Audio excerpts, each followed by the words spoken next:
Alrighty. My throat. Let's get started. Hey, okay, what's up, dude? Welcome back. How are you? How are you? How's your day?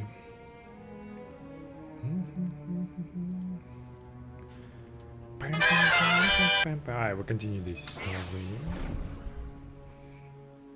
The Legacy of the Sith. I think I recently named it Legacy of the Void. Legacy of the Void is familiar. Oh, it's a fucking StarCraft, right? Deactivate jamming beacon. Alright, where do we go?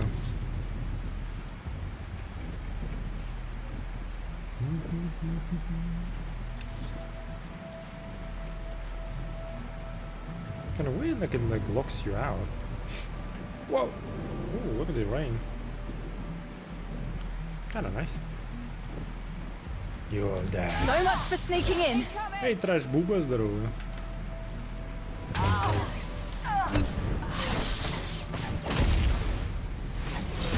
I should have run out. Alright, we're gonna deactivate the jamming beacon. Let's figure that out.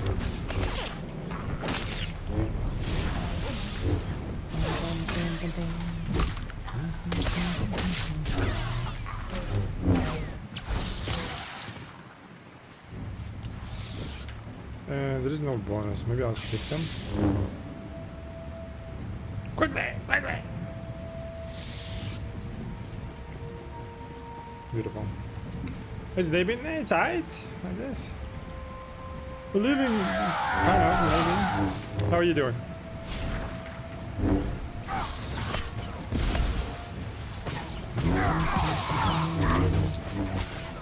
What are you up to? Counting days to BOE 2, maybe, no?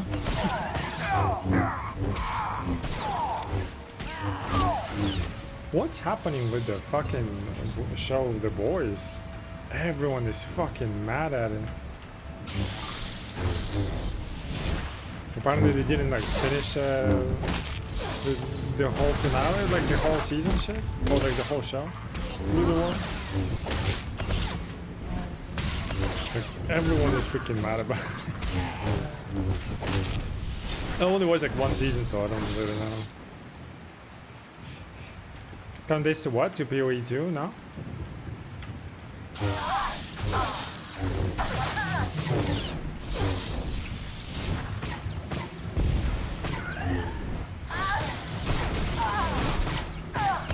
When does it even come out? Like, do you know? Do we know? There are like two things on the internet right now. The Boys, how bad it is, and how good the fact that like I almost beat my tongue. KCD2 making fucking Lord of the Rings or whatever the shit. Bro, fucking die.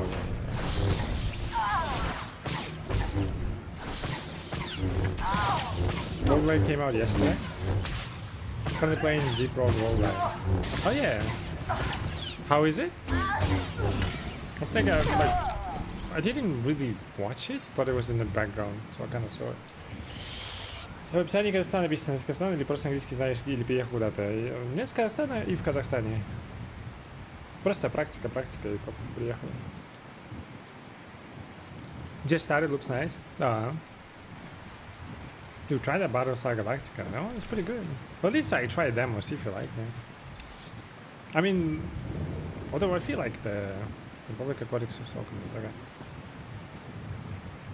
Maybe within a day or two you probably run out of options, so that would be the same. It kind of feels like that. I only played demo, so I don't really know.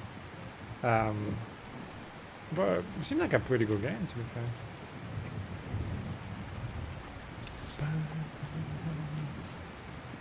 Release port logs. Okay, so they have to die anyways. Крутяк, а ты откуда? Вот так и живем.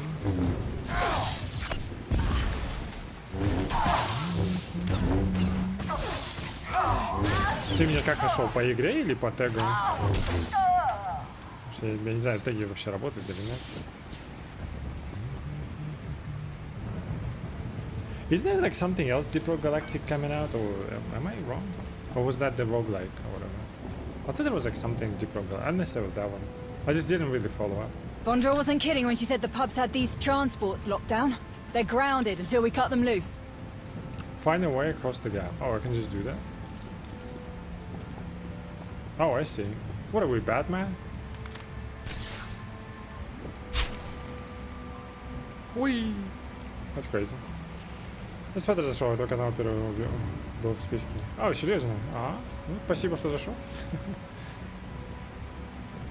Сам SWTOR катаешь или нет? Он недавно вернулся в игру. Hello, motherfucker. Hello, motherfucker.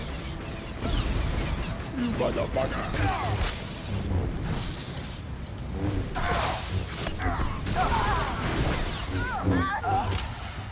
Did you hear, okay, there's like something with the StarCraft?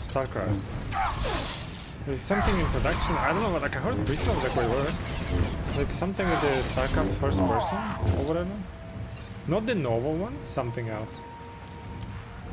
Когда оранж хочу вернуться, Did I hear it right? Like, I don't know if you heard anything about that. There's like something with the StarCraft that has to do with like other than strategy. It was like something other than strategy. I was like, oh wait, what's going on? I don't remember exactly what it was.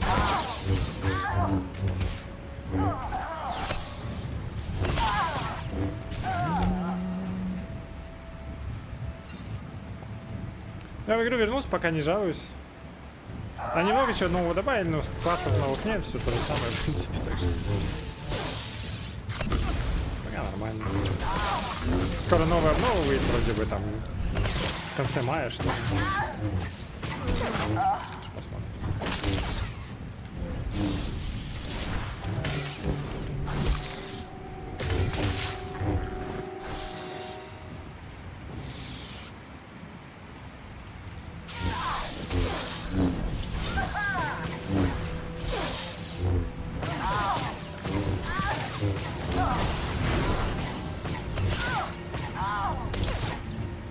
Okay.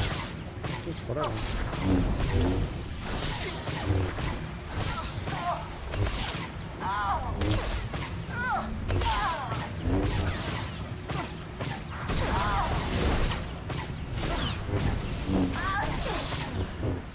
Close one there.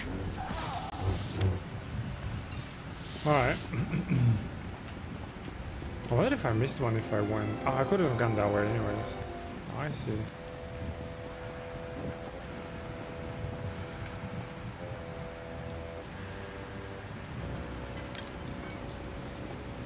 You shall die. Уже которые должны ремастерить будут пушки, я думаю, что новые проекты. Возможно. Я слышал, что возможно ремейк второго будет Коттера. Помимо первого еще.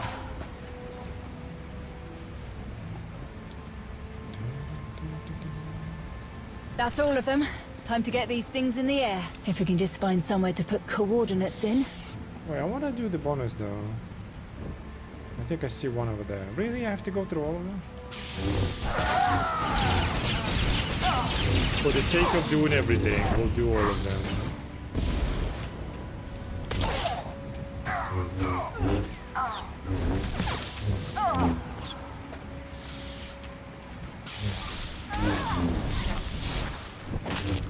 Follow me, sir.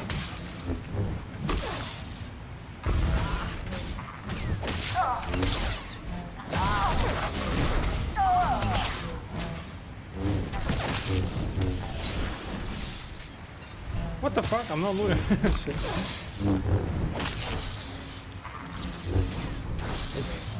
Pressing all the wrong buttons.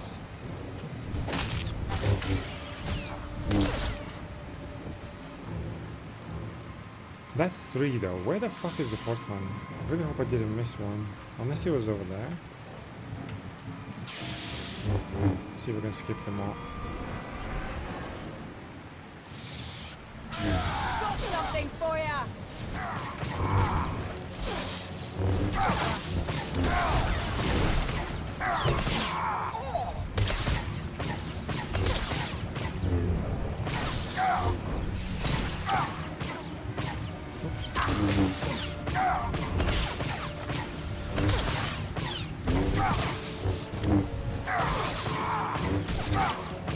No, I didn't mean to.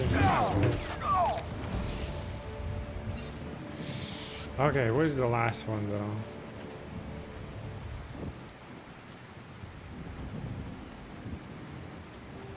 Don't have to do it, I just kind of want to, that's all.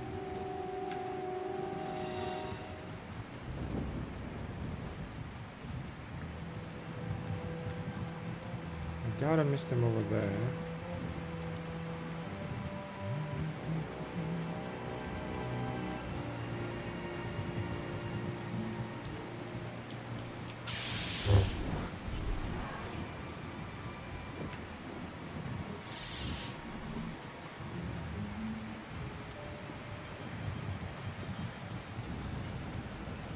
Hopefully we'll be over there. I don't mind.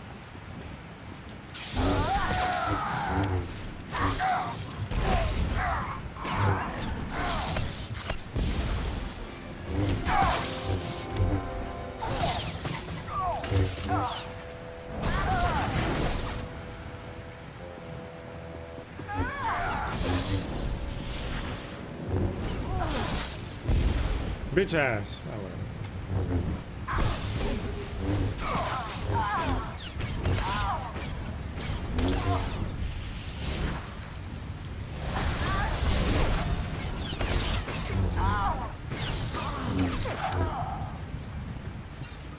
Actually, I should be doing these. I don't know what to do. What can I do? Oh, I can't do it. What the fuck? Okay. I was thinking of doing professions. Might as well.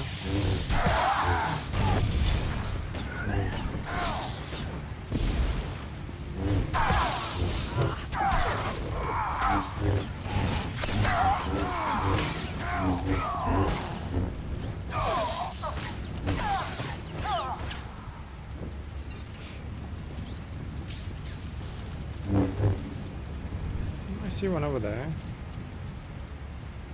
Let's do this one.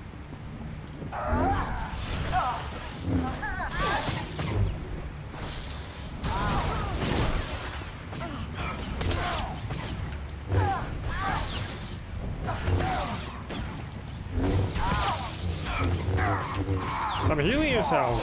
Here we go, thank you.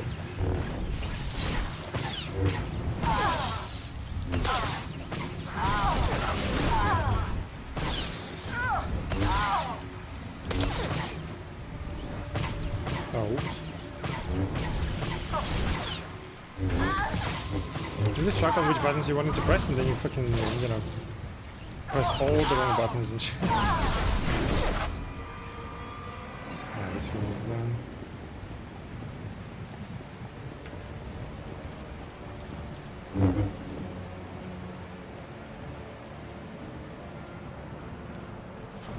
Go to the control.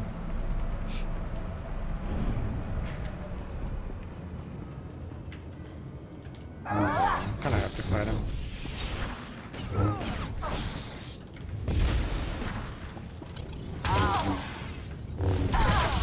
I'm feeling good.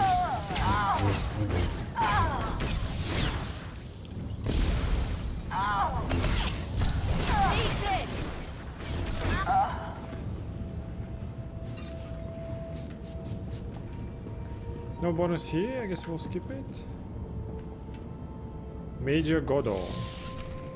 Hello, sir. Die, sir. What is fire?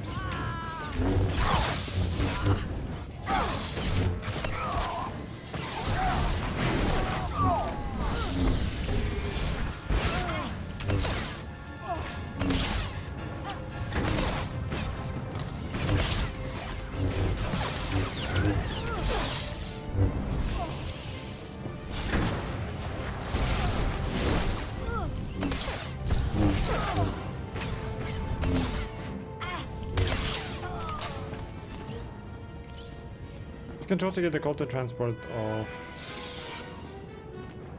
this one. Be free, my bird. Those Kolto transports don't have pilots. Use this to send them somewhere. They'll get to the destination on their own. Send them to the Drummond Cars or Destin?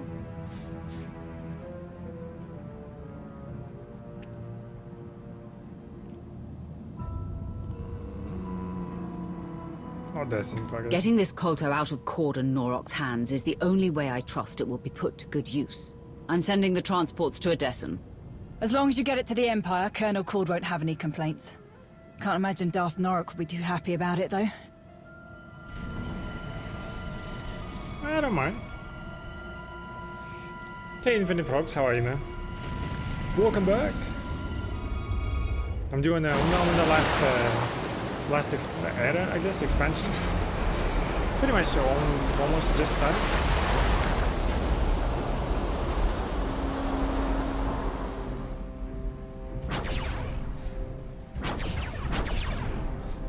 Are you seeing this? I kind of want to do. What if I send it to Empire? Hold on. Those Kolto transport.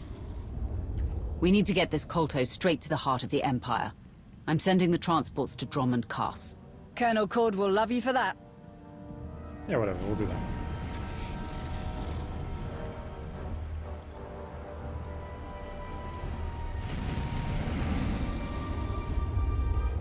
Where did this shit come from, though? This is Milan Naval Security.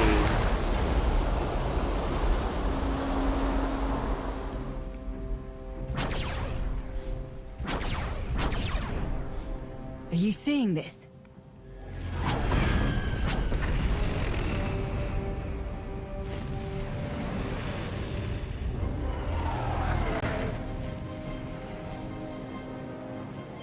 The fuck is this? Republic ship? Contact Cord. We need an extraction. Way ahead of you.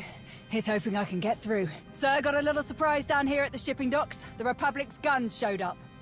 What about the Kolto? Where is it? Gone. Those guns destroyed most of the transports, but most are on their way off-world. Which is great for you and all, sir.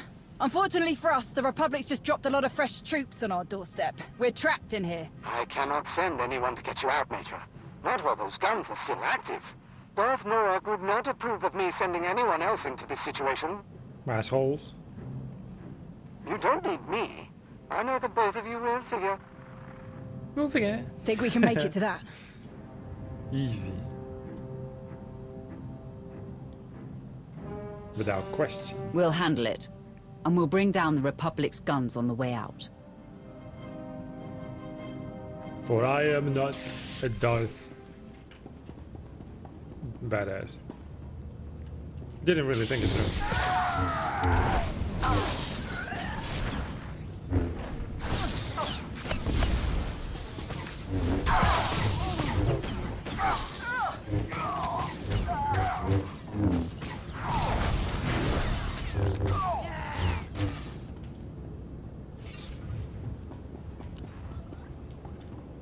Oh, I gotta kill 40 of them?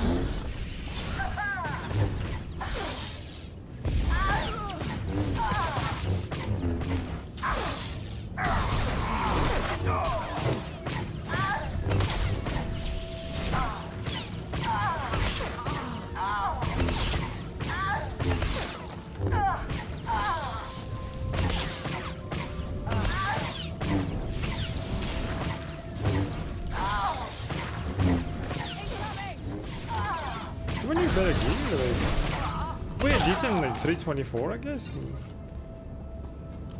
Takes a while to kill them, unless I'm just used to killing like low levels, right, in the previous stories and shit. Takes a while, man.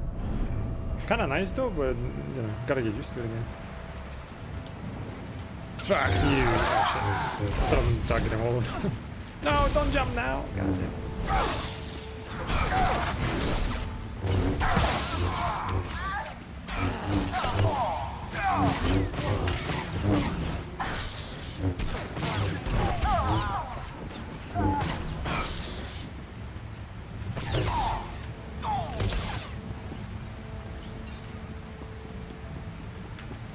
What do we need to do?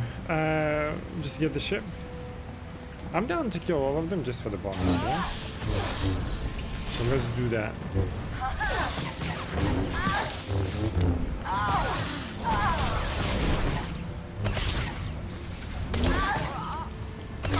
How was the day, boys, eh? What are you having for lunch, eh?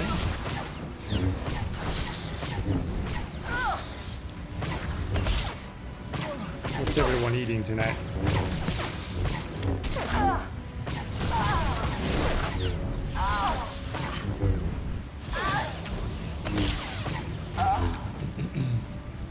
Was the Empire tolerant of dark side Twi'leks, or does that impact dialogue? Do you mean in this game is like playing in this game? Every Sith that starts as a Force user, other than true Sith, they basically start as like a, what do you call it? As a slave. But it's only for Korriban. You had some chicken? Nice. You know, it's only for Korriban they refer to you as slave because you're technically like a non-Sith, right? Like like a, what do you call it? True Sith, right? The red skin ones. So even if you as a human, you refer to as a slave. But I think after you break out of it, like you're good. I think they just treat you as like an acolyte or whatever. Maybe sometimes they mention slave, but otherwise it doesn't matter. But if you're asking for my character, yeah, she was referred to as a slave, which is a kind of like a word I really like. I really like the Sith story, like I said. There's this like a nice ascension from downplaying the character to like being at the Dark Council, having a duel, and shutting everyone up, kind of thing. You know, it's pretty fun ascension overall.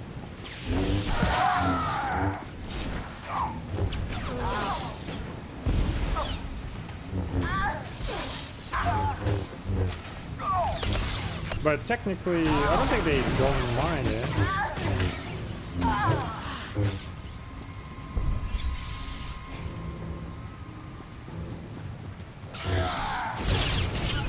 I mean, like, it's not like they look down upon you, is what I mean.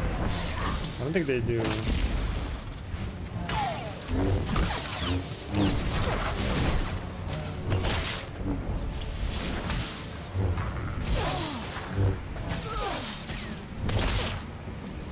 But obviously, like, the true Sith will be in priority, so to speak, right? It's a tiny thing, though, like in this dialogue, so it's not a lot.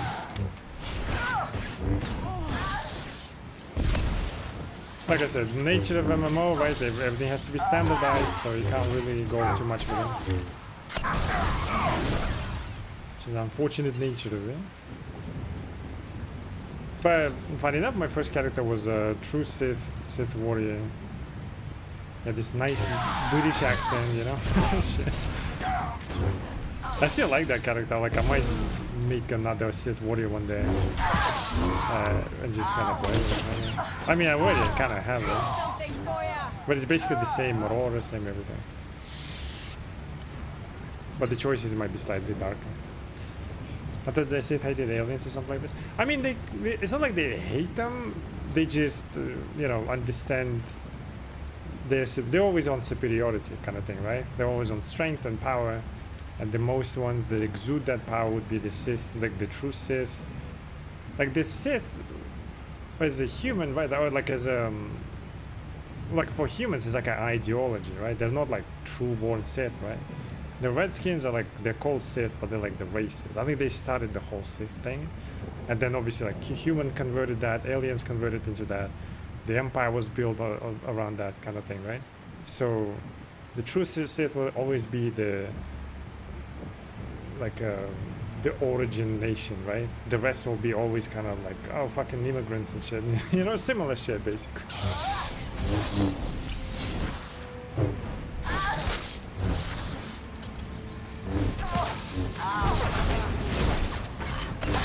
What happened to the true Sith in the war? Did they just die out?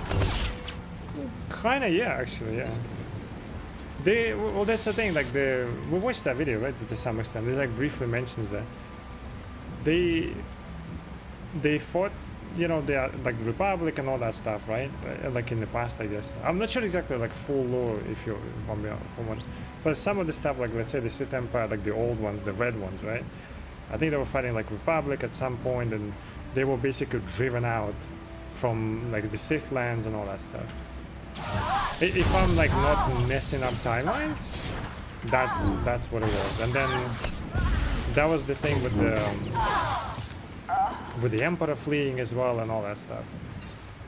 And then, like, so, like, they thought they eradicated the whole Sith Empire, which is why when you play, like the KOTOR 1, like Knights of the Old Republic, right?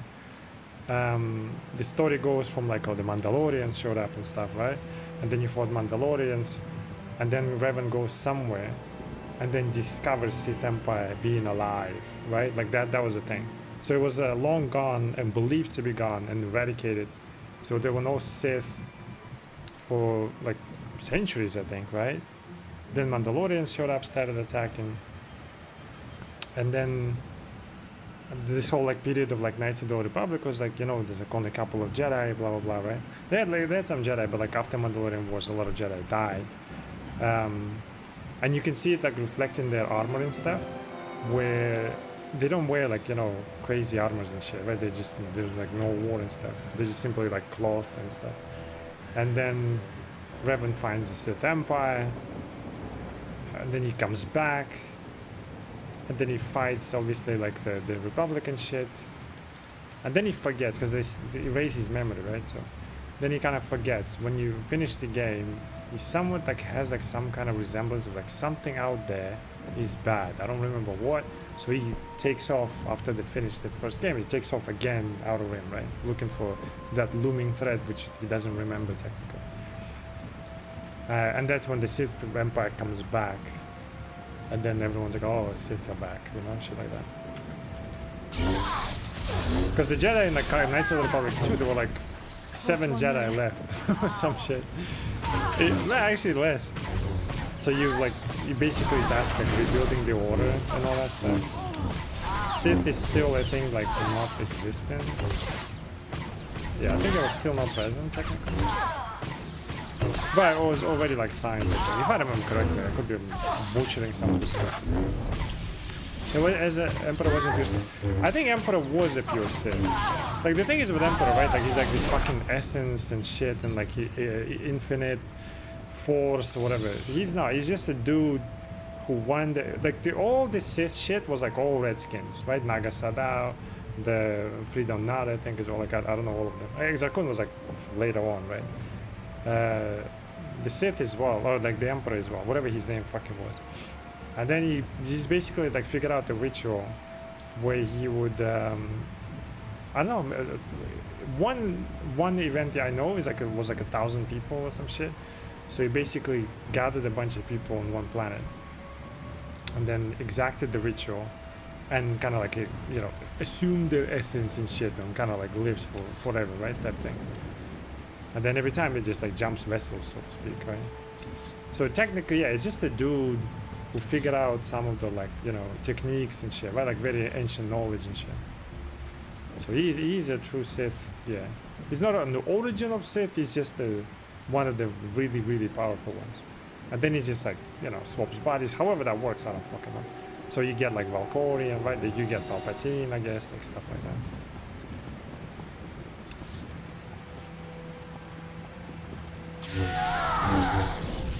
But like the Darth Vader, like all this shit, the Sith, they're not like true Sith, right? In terms of like even ideology. They're like the followers of that shit.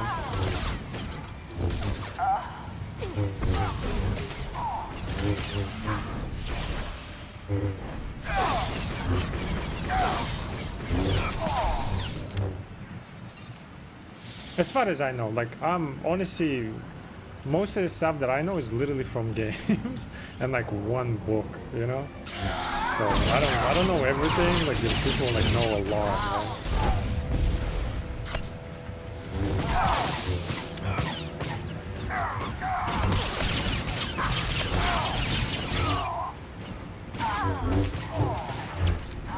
Sempre the same guy? Yes, the same guy. That guy was like, his name was like Valkyrian as well, right? There was like another one, I forgot. There was like 3 names at least mentioned in this story as well. You actually kind of meet them as well.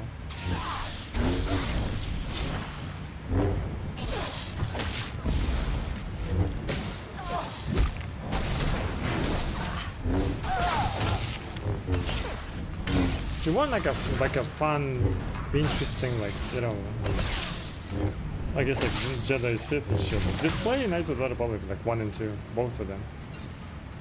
1 is fun exploring the Sith, and then 2 is like just cool characters, Like Darth Nihilus is like really fucking cool.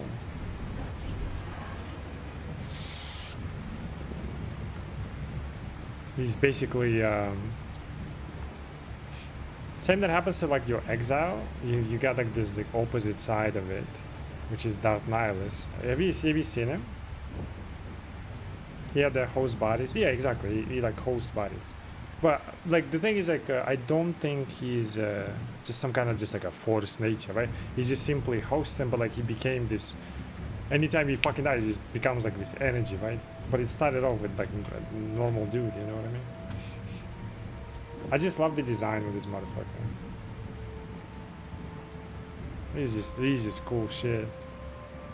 But he's technically not a guy. Well, he was. He's like it's like a all devouring force. What was it like? It was like a force wound or some shit. Almost like imprinted on armor. and he needed to devour Force. So he's not a real dude, he's just kind of, you know, just a floating armor, I guess. His whole ship is really cool. You fight him in the Knights of the Republic too. There was this great event where a lot of shit died. That Nihilus, yeah, Sexy Beast, yeah, he's an interesting thing.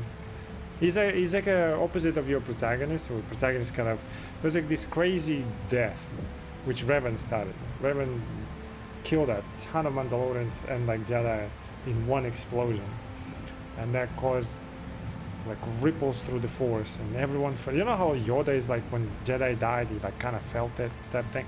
Everyone feels that through pain and stuff, right? But it was so many of them dying that one of the Revan's, you know, Jedi, she had this like special ability and stuff, right, to make bonds with people, which later lead groups of people really well. So she was like a really good commander as well. So she felt it so much that she cut her off from the Force, which normally kills you, but she somehow survived, right?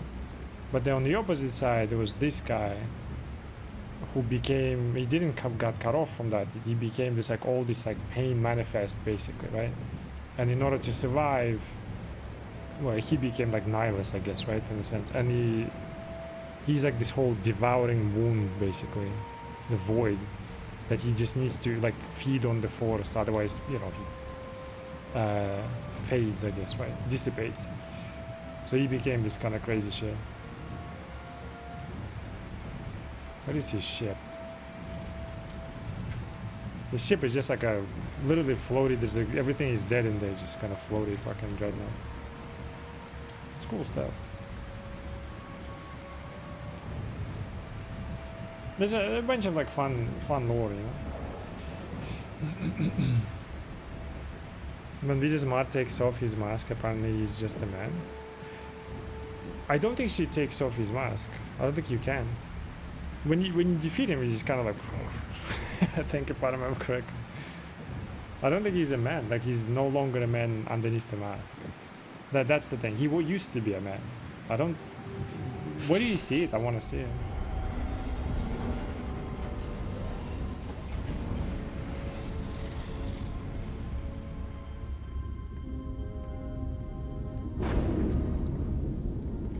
By the time you like fight him, he's basically like no longer a living being, if that makes sense.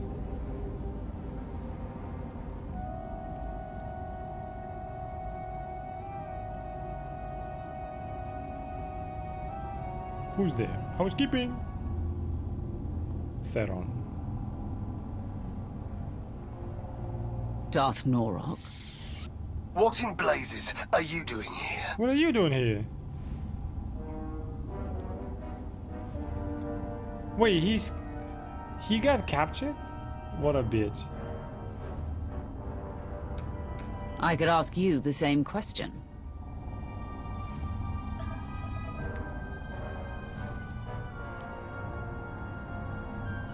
Is that?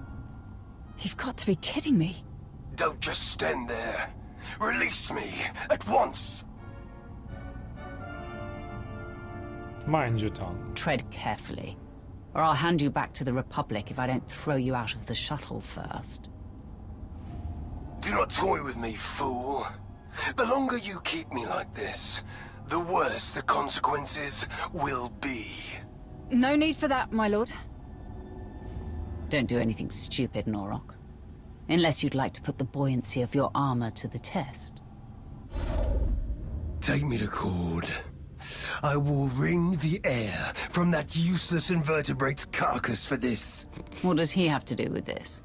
If he had done what I asked in the first place, there would be no need for my presence.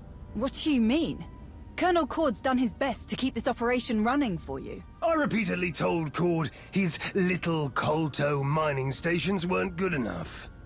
The Empire does not toil and struggle for a mere trickling of resources. We take what we want. Did you take it? Cord had one objective. Behind the bar? The complete subjugation of Manan. He refused to comply with my instructions. So I relieved him of his command. The Republic arrived on Manan as I began my descent to the surface. I had no time to act. In one swift moment, their forces destroyed our weapons, shot me down, and set upon me. All the orders Cord said you gave, they were his own. That is I knew something was shady there. agitating. I will deal with Cord. You can be sure of that.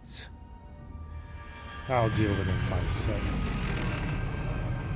Hate to break up this very productive discussion, but I can't land this thing without drawing attention. Too many pubs out there. Pubs is in repubs? But it's now or never. We won't get a better shot at taking out these guns.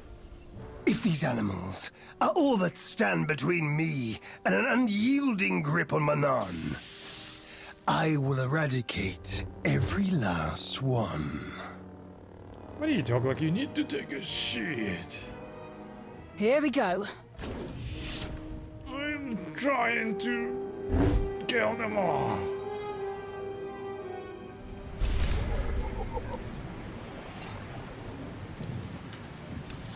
What? I landed at the same fucking thing?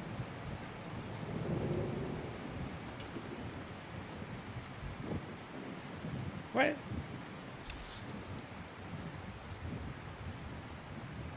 I'm back to what I was. Hello?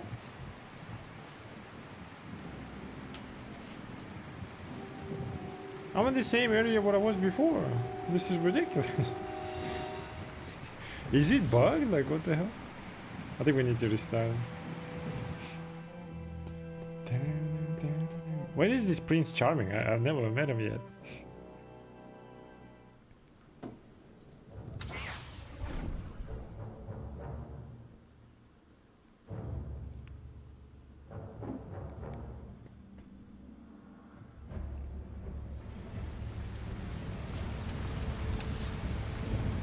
Wait, what? Now I'm like completely lost.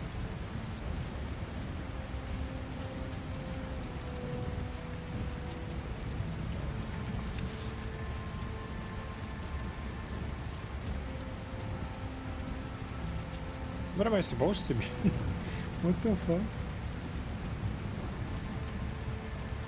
Let me try to like fly to a bit of fleet maybe?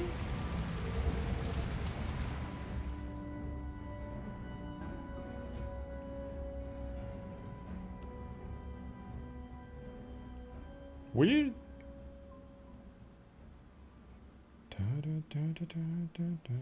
Oh, there you go.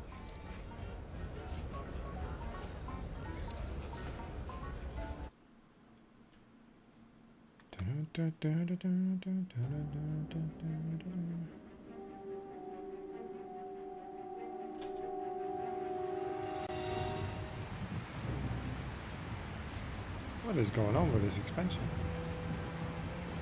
Oh, now he's my companion. Darth Moron.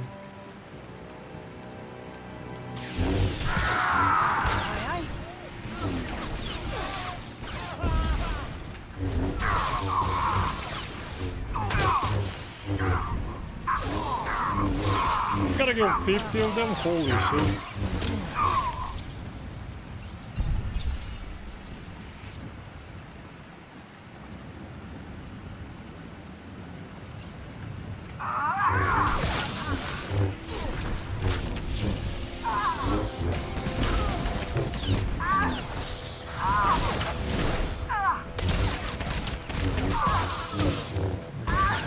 Pretty capable of killing.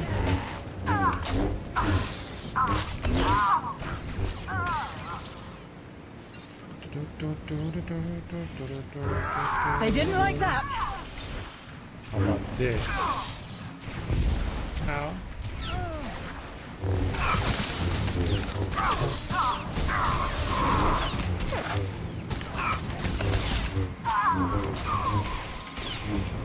What a fine flip of it. I think it's at the end of the restored content line. You ask Mark to retrieve his mask and then just oh, I like that. Maybe. I don't know. I know him kind of differently, so I'm not sure. I know kind of what he's talking about in terms of the mask, but I'm not sure. Maybe it's just an expression. Because I don't think you can see his face ever. Because he's not like physical form. But, well. No, I think I know you. I kind of know what you're talking about. At least I can remember that convo. I just don't know the details.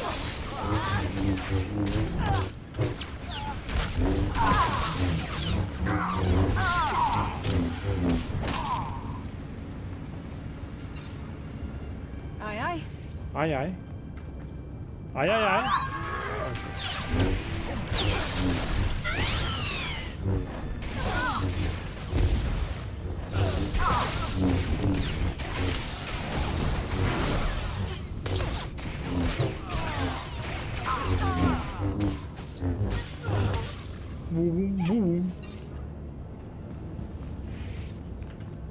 Disable the power. Yeah, you die. We've got to turn off these power conduits. With all the juice they're putting out, we need them offline before we can shut down these blasted guns.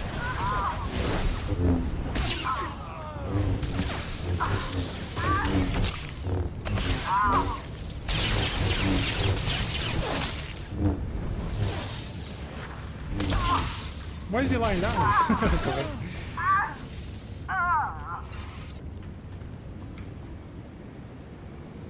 Lied to my face.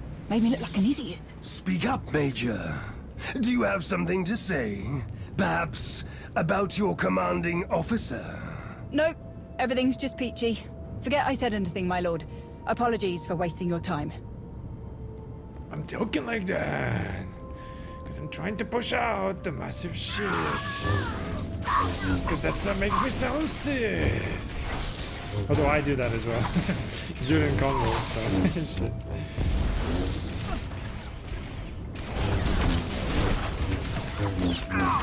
But doesn't that make me sound Sith though, does it? Kinda cool, no? Yes.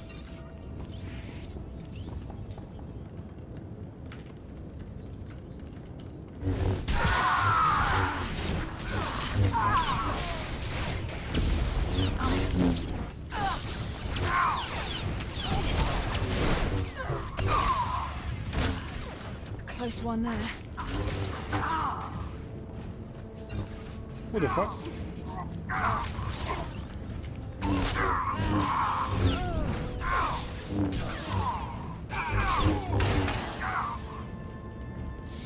Just two dudes choking each other in the corner, you know?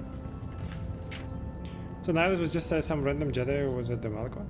I think so, yeah. Everyone at Malachor pretty much died.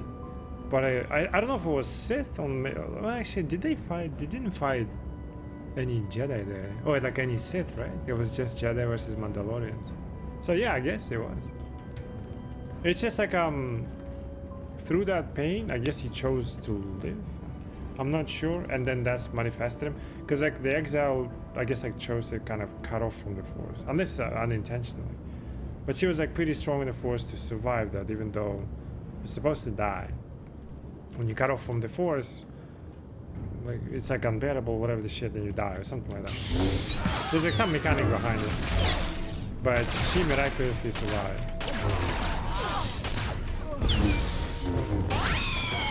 And she became this kind of, what was it called? Like forced void or echo or some shit. She basically became this like no, she was a wound as well, right? That she would just be like, there's no force in there, even though she's alive, but she just doesn't know. And so she couldn't use force powers, and she would be, it's like a black hole, you know, just kind of like siphoning all the force, I guess. For Nihilus to live, like he basically needed, he didn't cut off from the Force, right? So he just became this manifestation of this like Force wound or echo, I guess. I think that's the echo, and then she's the wound, I think. And for him to live, he needs to like constantly siphon this whole Force. So he was basically like killing all the Jedi and all that stuff. Whoever is left. Because by the time you start playing 2, there's like 3 Jedi left, basically. At least in terms of Jedi, the Sith that were there at that point. Could the two have had a third ending where you kill the Force like wanted? No. The way... Well, technically, yeah. If you go light side...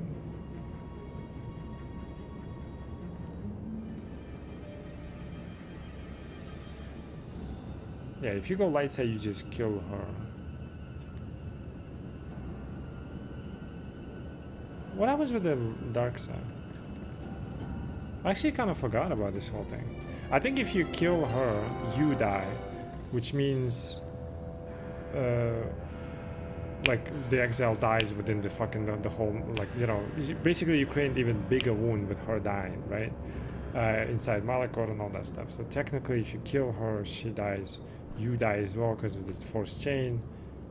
She wins. What the fuck is the aspect of the light side then? Oh, if light side, I think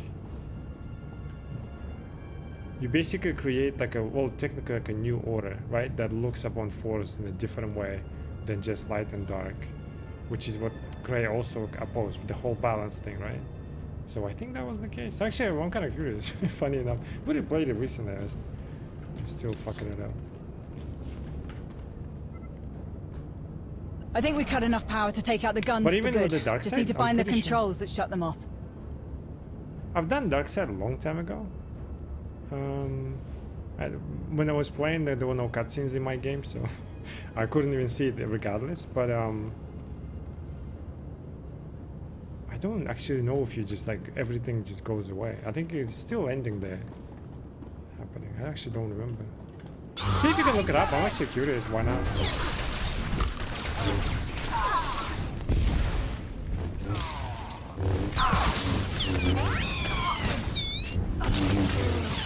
Like according to Kreia, basically, right? Either she, you know, shows the Force who's the boss and basically kills the Force. Well, like, it's not killing the Force. It's not killing the Force. But she's cutting pretty much everyone off the Force, which means everyone will die. Which technically is like a bad ending, but it is also like saving a bunch of people in the future kind of thing, right? If the light side, technically, you basically reform the Force. I think that was the case. Yeah, I was on the content too, but I never remember all the details. Because there's a lot of details that you miss out simply because like some of the convos. Like if you go a certain side, like light side, dark side, whatever the shit, certain convos will be locked out, right? Like Kreia will not approve of certain actions because she doesn't approve of certain actions, which means like certain dialogues are not unlocked for you, you know? So there are a lot of details that you can like miss out within one playthrough regardless.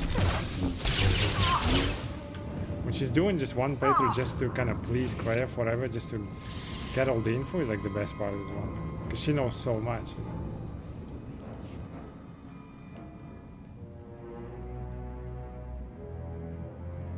Well, Not a no, the- cell cath in sight.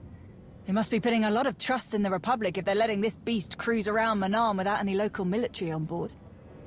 Don't be absurd. There's one thing with the light side. Don't like remember this particular detail, because if you kill Kreia, you die because of the Force chain. And then, like, for the love of me, I cannot figure out why you don't die when you kill Kreia as a light side. Because as a dark side, technically, you're supposed to like, well, all die. I think it's like she proves her point regardless for Kreia, regardless of how you end it. She dies regardless, but it just depends on the outcome of that. I'm curious, actually. We'll look it up at some point. It's fine.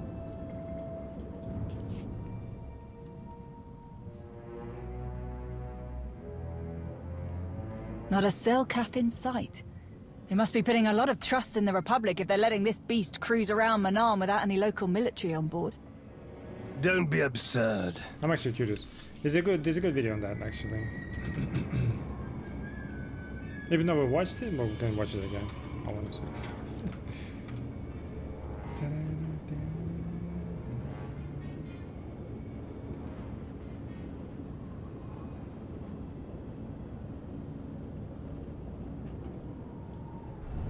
Сапардың бәрі жарнама. Fucking ads, bro. Because it does explain it, but I don't, like, for the love of me, I cannot fucking think of what the ending actually implies. Not implies, but how it plays out. Like, why the fuck do you not die? One sec. It's a really good video, and it will explain pretty much everything.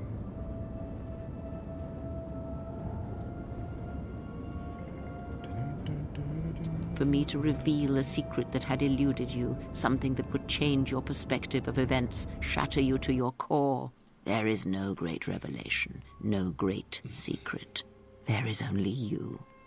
Many, many years ago, I created a video that delved into the motivations of Kreia. Now, when it comes to the character of Kreia, there is a lot to unpack, and I tried to answer what she was trying to achieve in Knights of the Old Republic 2. Now, that video is old, outdated, so I thought I would give this topic a modern touch, one that's more aligned stylistically, visually, and narratively to my content of today. So after playing Knights of the Old Republic 2 for more times than I can truly count, Kreia never fails to fascinate me. I can listen to the character talk for hours, and even if you don't fully understand what she is trying to teach you in the game, there is something so alluring about her.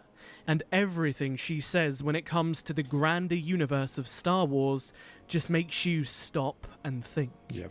And regardless of whether or not you disagree with her or agree with her at the end of the story, the way she talks to you, the calmness of her voice, the inflection of her words, captivates in such a unique way. There are so few characters ever that truly draw me in and make me use my brain cells in the way that Kreia does. But that is the thing with Kreia.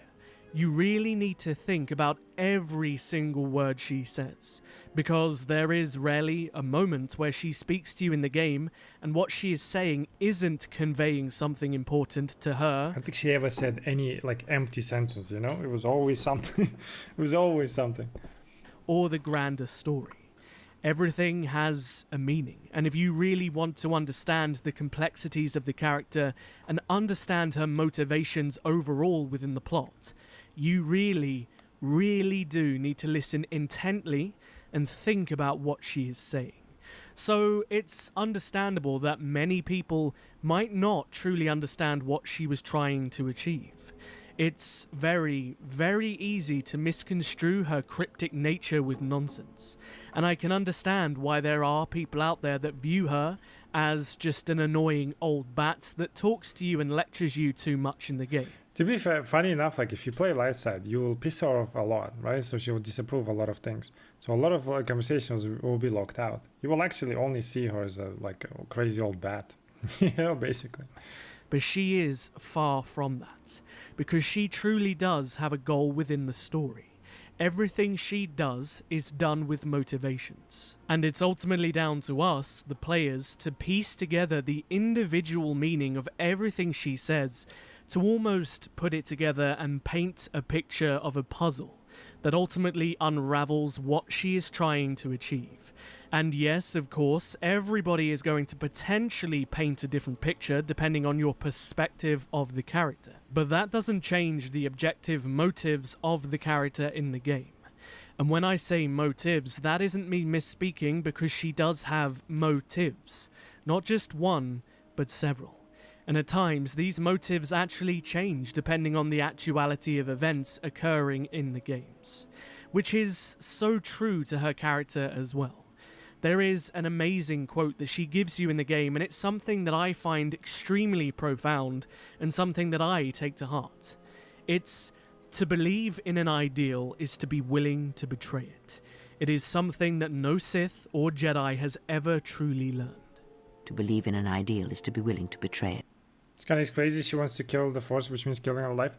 No, she just wants to. Well, it will kill not all life. It will just kill the ones that are like sensitive to it, technically. But like the future generations will live, right, and will be unaffected by the Force. Because like the Force, what she sees it as like this entity that like needs to keep everything in balance.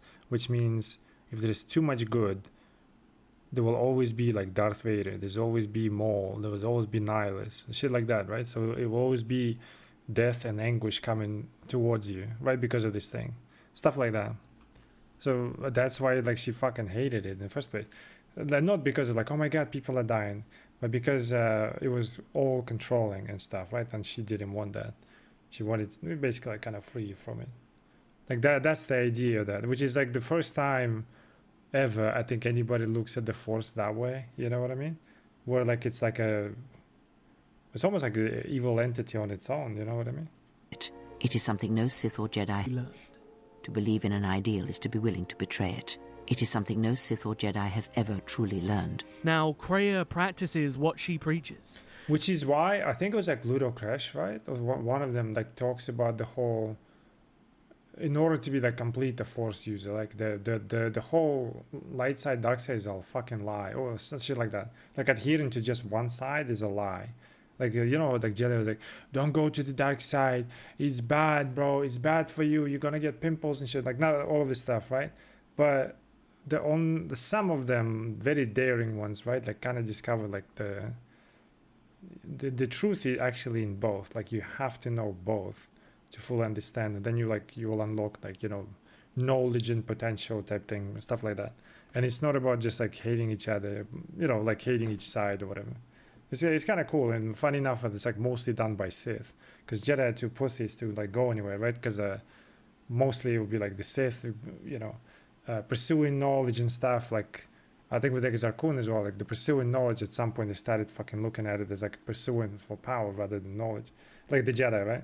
Sith will be like, yeah, you go, girl, you know, stuff like that. So it's kind of interesting that the wise ones were mostly the ones that were like being deemed barbaric, you know what I mean?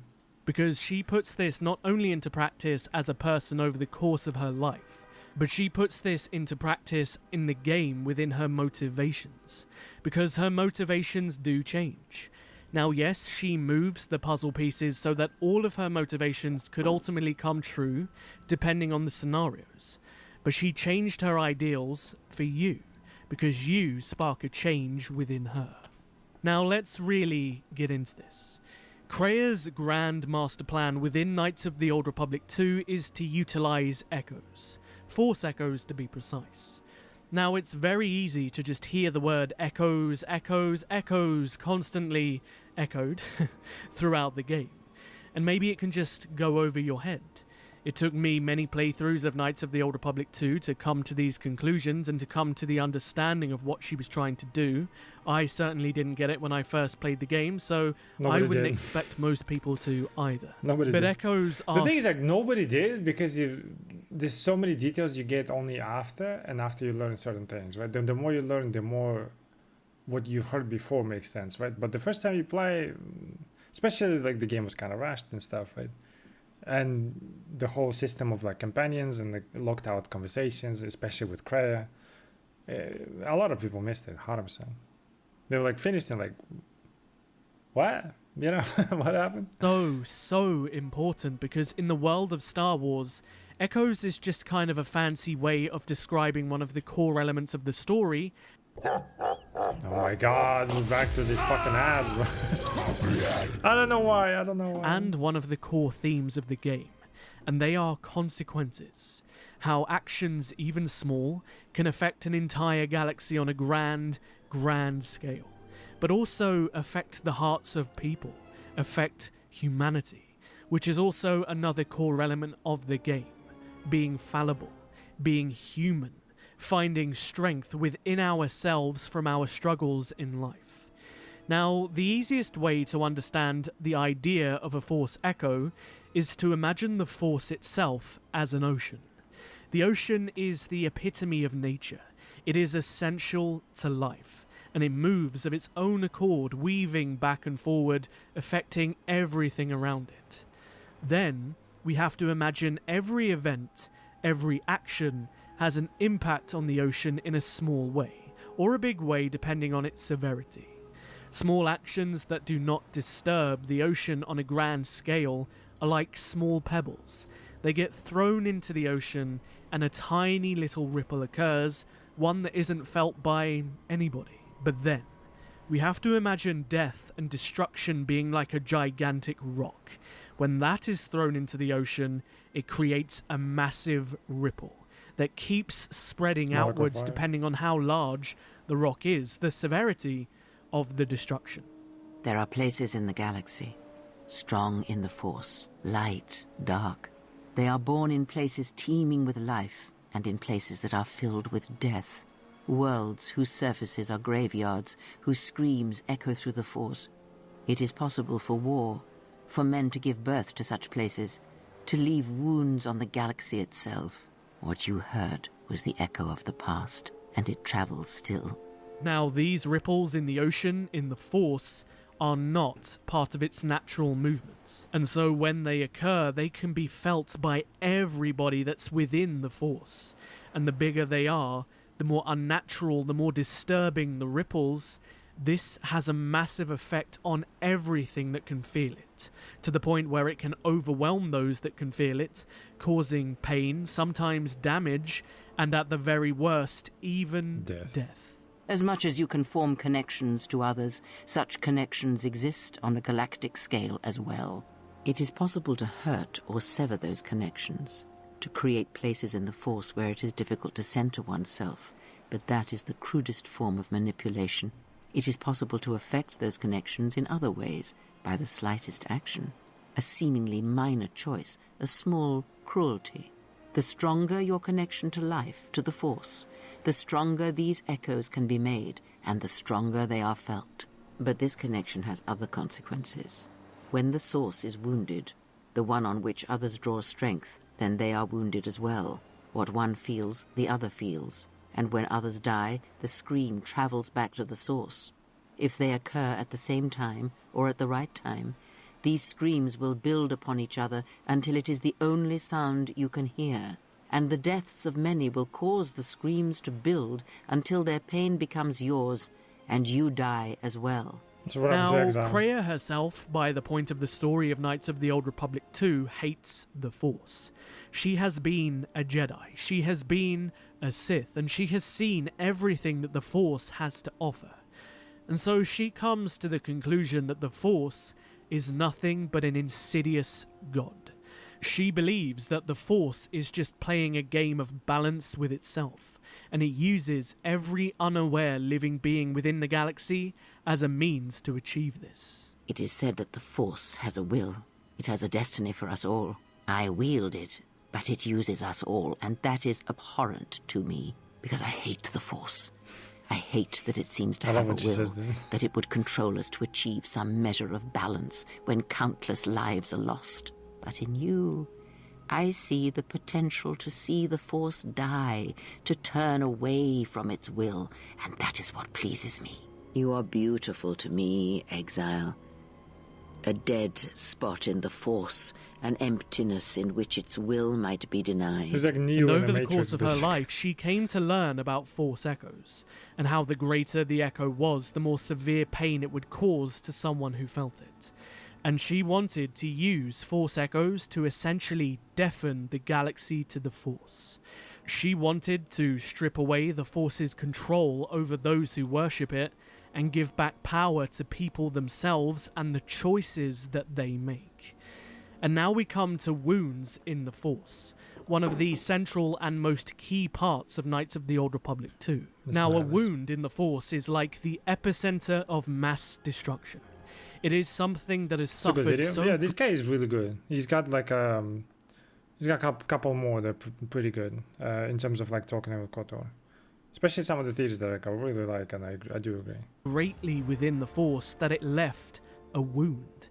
And this pain and this suffering ripples outwards constantly. A complete imbalance. Because that's the thing with this game, right? Like it doesn't necessarily explain to you. Like you just kind of like play through it. There's like events, but why are these events happening? You get like one story with it. Like, oh, you just grouping up a Jedi together, right, or whatever. Like you saving them or you killing them. But like why you doing this, you don't really, the game doesn't tell you necessarily, it doesn't really like explain all these like intricacies. You only pick it up of like small conversations here and there, but only after like you finish the whole thing. After you see the whole picture or less like a framework for the mosaic, then you start piecing together, right? But like when you play it, you just simply like get the fucking set and just kind of hold it together and or like work with it. but you don't really see the full picture until you literally finish it and like sit and analyze it, which is like the beauty of this fucking game as well, right? They've done a lot within just like a one narrative that just asks so many fucking questions that also been ignored by pretty much a mainstream Star Wars, so SWTOR specifically. The Force than of mass destruction. It is something that has suffered so greatly within the Force that it left a wound. And this pain and this suffering ripples outwards constantly.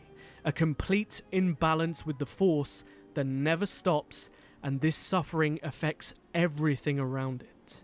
Someone is creating an echo, a resonance in the Force.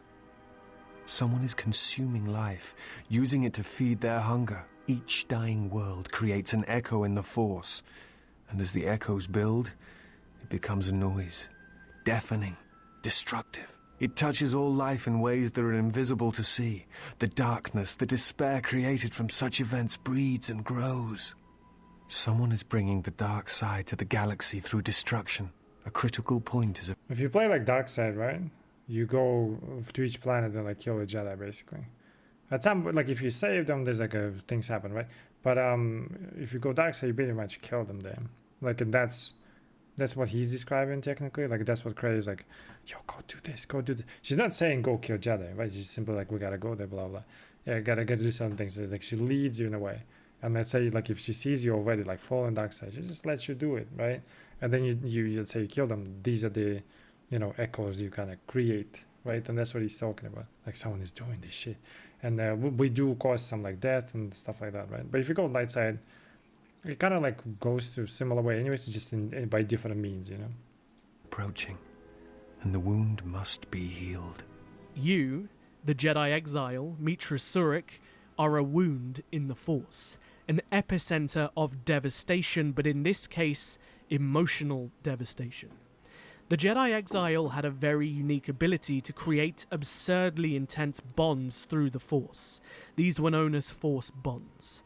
And during the Mandalorian Wars, over the course of the bloodshed and the pain and the chaos, she formed so many bonds with so many people on such a deep level. And so when she ordered all of their deaths in the mass devastation of Malachor 5, not only was a Force wound created on the planet where the devastation occurred, she felt this on such an unimaginable scale. The pain was unlike anything a Force user could ever imagine.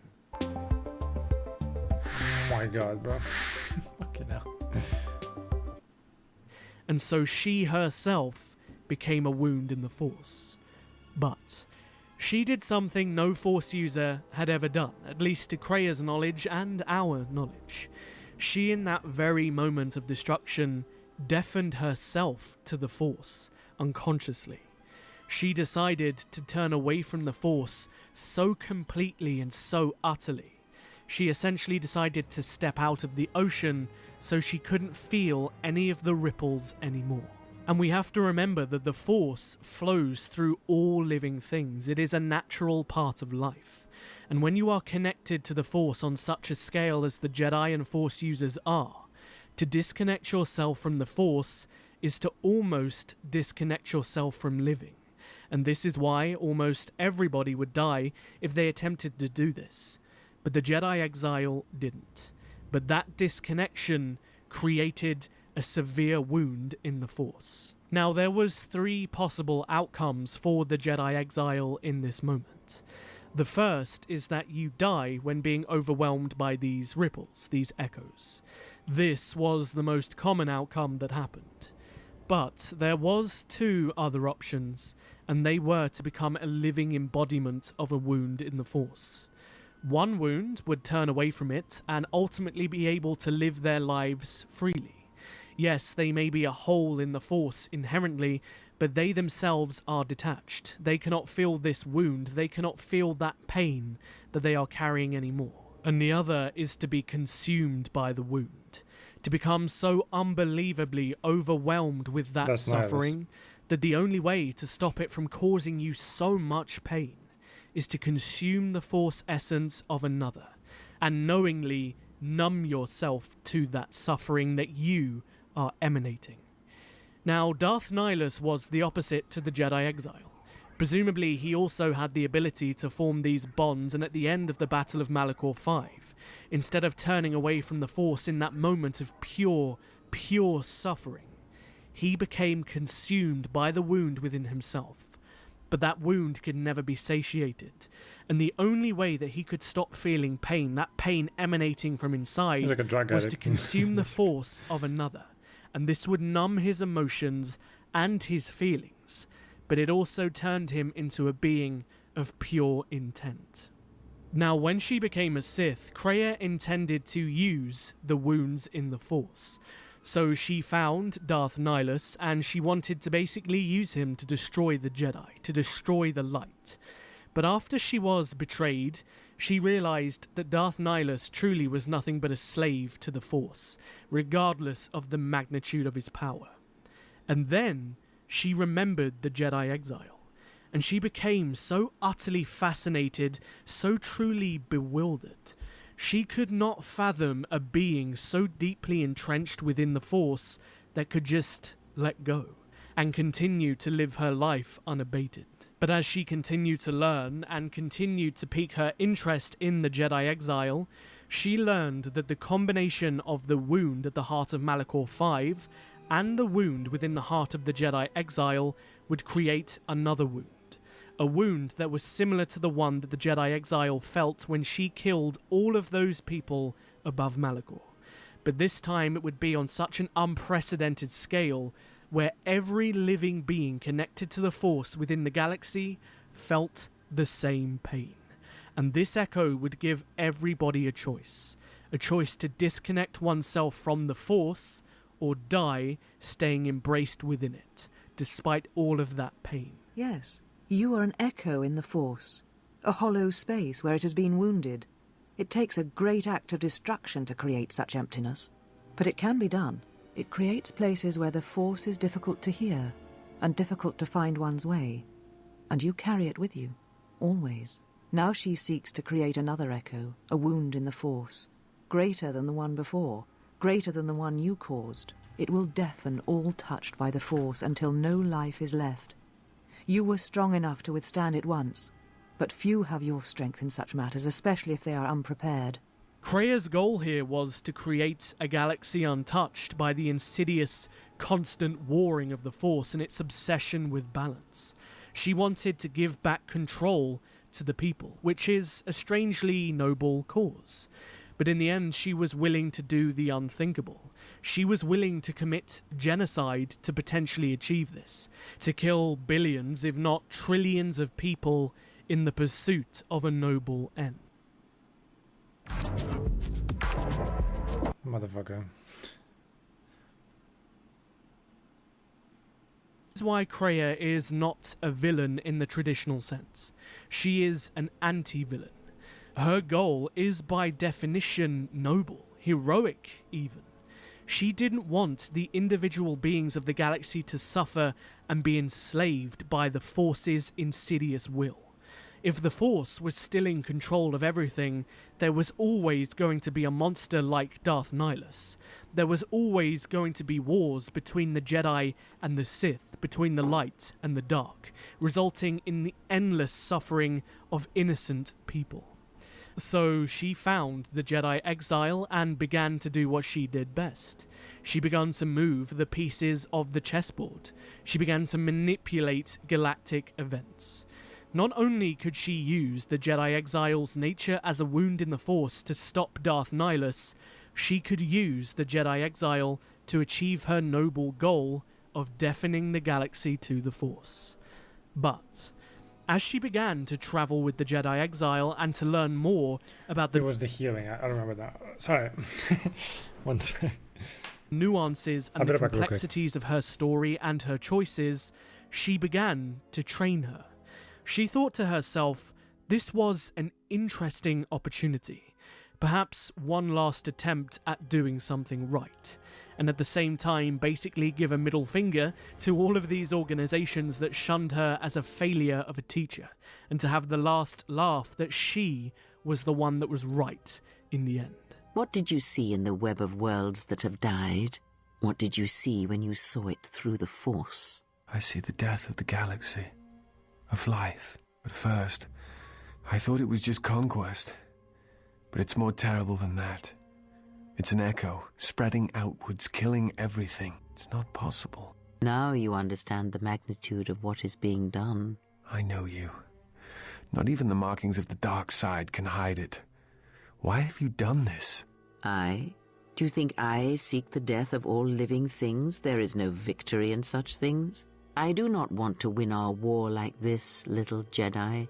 When I win, I wish it to be because I was right, my teachings true. How long have you been here? Among us? You know the truth. I have always been here, watching and listening to the echo you have found. You know its source and what must be done. I will not let you hurt her. Little Jedi, you cannot stop me. So Kreia did what all Jedi and all Sith failed to do. She adapted her plan. She betrayed her ideals to potentially achieve something different to what she originally intended. And after she discovered the Jedi Masters on Telos, this is where she decided that things were going to change. By allowing the Jedi exile to physically feel the Force again, she then took her on an emotional journey of self-discovery. She taught... That's the one. Remember I said on Light Side, I don't remember why you don't die when you kill her, because you kill her regardless, right? It's the fucking healing. That's what it was. Taught her to confront the shadows of her past. But there was also something else that she did. She created a very unique bond, a Force bond with the Jedi exile that would be so important. This bond was so intense that they could literally feel each other's pain, and they would also die if one or the other died. And the only way for this bond to evaporate essentially was the acceptance of death, of letting go. And this is actually a topic I want to cover in a future video, because I don't think it gets talked about enough. Now, every single moment of Knights of the Old Republic 2 that is significant is a significant confrontation of trauma, of consequences of the past. Whether this was Atris herself, the devastation of Duxon, the Mandalorians, the remnants of the Sith, the Jedi Masters, and then the most important things, the monster that she could have become in Darth Nihilus, and ultimately the source of it all, Malachor 5. To Kreia, if the Jedi exile could confront and overcome all of this suffering and all of this trauma while being embraced by the Force again, something that has such a huge effect on emotion and has such a huge control over it, then this would prove her teachings to be true, proving effectively that it was the Jedi and the Sith that were wrong, that it was their failure and not hers. Kind of petty, I must right? know if killing them, if revenge brought you any measure of satisfaction, if seeing them dead has settled the disquiet within you. Did I wish to see them dead? No. Defeated, perhaps. I merely wished them to see that they and their teachings were wrong, that one could not truly understand the Force simply by adhering to the Jedi Code. All I have ever trained have been failures to them. Students who went to fight the Mandalorians, who fell to the dark side, who abandoned their training. To see one that had the strength to best them, that is a moment I will not forget. Yet it has not been as satisfying as I had hoped. To best one in battle is one thing. To defeat them without striking a blow, that was my hope. And as the game progresses and the story and journey unfold, this becomes her goal. She wants to mold you, to use you as proof that the Force doesn't control everything, that free will and the Force can live in harmony through her teachings of how to do so. The very ideal, the very belief that she used to have, but was torn away from her after being cast down and shunned by everyone. This was her last chance to prove she was right. And through this journey, she also wanted to learn about the Jedi exile inherently. She wanted to learn how somebody could turn away from the Force in such a way. What could give them the strength to make such a decision? And if you really think about it, Her goal is to basically give a big FU to the Jedi Order. It's really, really petty. Just human. But through the Jedi exile, she could create the foundation of a new Jedi Order. An order that wasn't dependent on the Force, but simply used it as a tool to achieve better things for the galaxy through free individual choice. However, Kreia was a very strict teacher, and she was astute. She would assure that only the strongest would surpass this challenge, and so everything that we do in the game is essentially a test by her, to prove to her that you are the one to lead things forward. But Kreia also knows that she is a relic of a bygone era. She is a relic of the Force's control over the freedoms of individual things, and there was no place in any event beyond this story. And she knew at the end of this journey that it would result in her death. But even in death, it would be one final lesson to the Jedi exile. And the great thing was, all of her plans were a win-win. She had maneuvered all of these pieces of the chessboard that no matter the outcome, she got the last laugh. For example, if throughout the journey the Jedi exile did become yet another failure, become another Darth Nihilus, drawing her to Malachor 5, the heart of the planet, and killing her would deafen the galaxy to the Force, her original plan. But I'm sure some of you are wondering, what if the Jedi exile killed her? You die Well, as well. because she had literally constructed the unique bond between the two where they could feel each other's pain even in death. If Mitra killed her, without her willingness to let go of the bond, the exile would also die, again creating the echoes that would deafen the Force. But if the Jedi exile surpassed her teachings, she would become, as I said, the foundation of a new order that was driven by the ideals of people, rather than by the will of the Force. An order that was willing to recognize the flaws of the Jedi of the past and the very code that they adhered to. So, as you can see, Kreia could not lose. She used you to fix all of her mistakes. Darth Nihilus would be dealt with, the Sith Triumvirate would be dealt with, the Republic and the Sith in general would be dealt with, Atris would be dealt with, and the outcome was foolproof depending on which way the Jedi exile chose to go. From the moment you awoke, I have used you. I have used you so that you might become strong, stronger than I. I used your death to deceive the Sith, to make them believe they had won, so they would turn on each other. I used you to keep the Lords of the Sith from condemning the galaxy to death with their power unchecked. I used you to lure them to Telos, where they could be at last fought and killed. I used you to reveal Atris's corruption so that her teaching could be ended before it began. I used you to gather the Jedi so they could be destroyed. And I used you to make those who wounded me reveal themselves so they could be killed by the Republic. This is why Kreia is brilliant. She covered all bases. There was no failure regardless of which way you Crazy went. writing, right? So She good. won no matter what. And like I said, I do want to create a future video going into depth on the Force bond between the two. Because with the ending of Knights of the Old Republic 2, many people think that you kill Kreia. If you have belly fat after 50, You do. stop doing crunch. It's fucking ads, man. I'm so sorry. Shit. They should pay me, man. Okay, now. I don't believe this is the case. I actually think Kreia chooses to let go of the Force, much like the Jedi exile does. She chooses to die at peace, and this is why Mitra doesn't die through the Force bond. But I will delve into that in She's another video, healed. so if you want to see that, don't forget to hit the subscribe button so you're notified when I release it. Now, after going in depth in such a way with the character, this is why for me personally the continuation of Mitra's story in the Revan novel and the Old Republic MMO was a complete disservice to the masterclass of writing that was Knights of the Old Republic 2. Now, yes, Revan is a fundamental character to this story entirely, perhaps even more so. But they completely forgot about the importance Hey, of Kai. what How are you? Kreia had established through the teachings How's of your the day Jedi going? Order. The Jedi Order that she left behind when she went to search for Revan was an extension of Kreia's teachings. But just like that, the Jedi exile up and becomes another stereotypical Jedi dog. And it's just like the entire story of Knights of the Old Republic 2 I agree, though. and the events that they were left with at the end of the game just became irrelevant.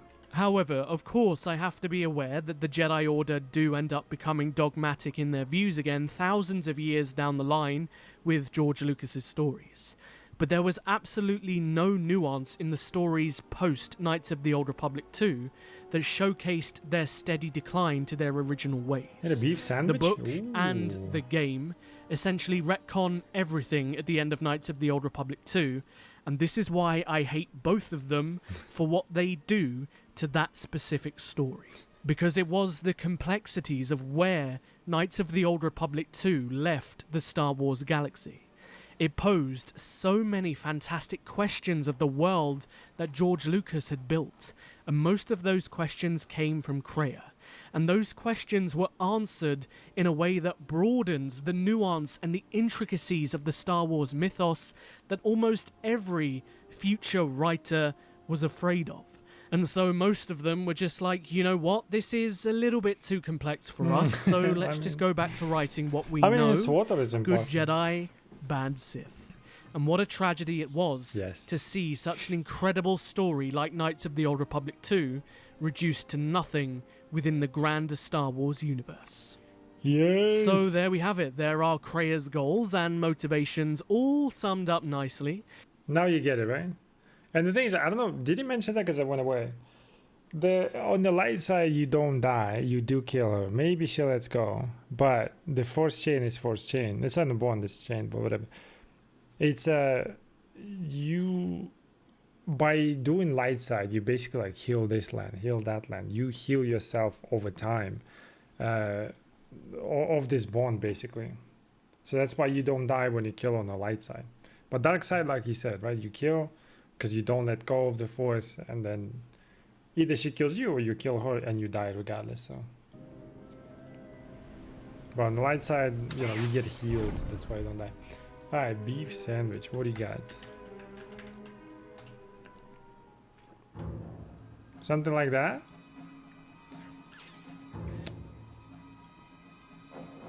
Dude. Thing is with the sandwiches, right? Like I've seen some of the it's like shorts, I guess, or like small videos, I don't know, of people making it, and it takes like longer than you would eat it, you know? The prep, the marinade and all that stuff, and then cooking. I was like, holy shit. But then imagine you sit down with it and you're like, I'm about to eat this beauty, you know? And then you fucking eat it like within 10 seconds and you're like, oh fuck, I wish I made more.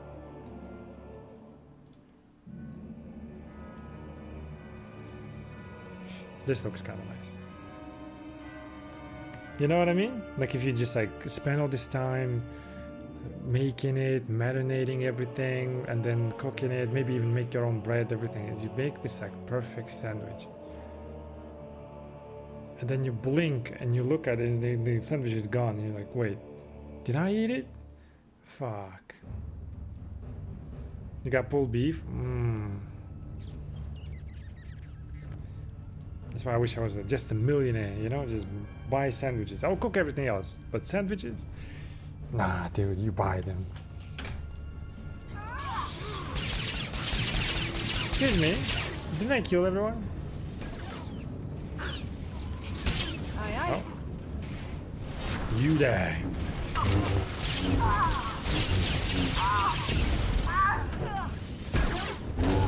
Well, I hope you enjoyed the sandwich at least, you know?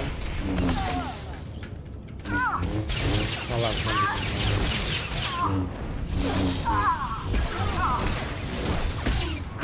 Horrible. I mean, they're huge, but like bite size, you know, because you bite the inside of it. Delicious. Favorite thing. Like doing your kebab, like shit, like anything sandwich wise. Not a Selkath in sight. They must be putting a lot of trust in the Republic if they're letting this beast cruise around Manam without any local military on board. Don't be absurd. There is no trust between Manam and the Republic. The Selkath want the Republic gone as much as we do. As much as they want the Empire gone. I thought the Selkath helped the Republic destroy your ion cannon. A brief association, in opposition of a common enemy. How do you know that? The so-called soldiers tasked with guarding me had many complaints about Manan's natives. The Selkath's displeasure at the Republic's presence was especially confusing for them. The Republic are aggressors here. Self-righteous and unwanted invaders, though they pretend otherwise. And I will find a way to use their sanctimonious convictions against them. All those power conduits we fried lead to manual controls on the bridge. Can you use the controls to deal with the guns?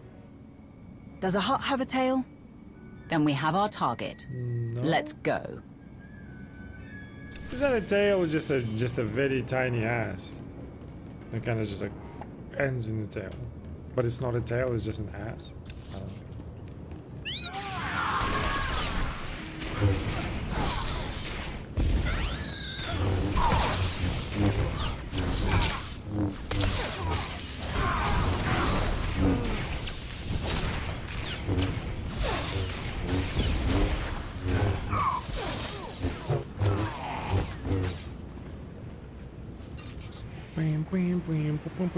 Go, motherfucker! I can't push them out, it would be funny. Oh no, you don't.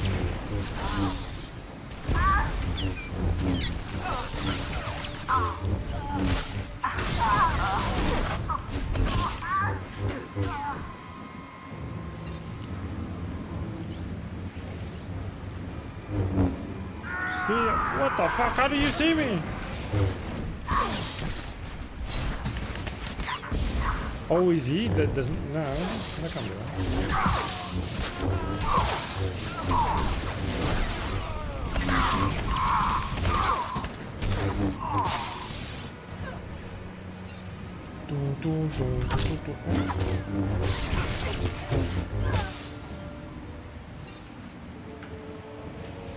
You die.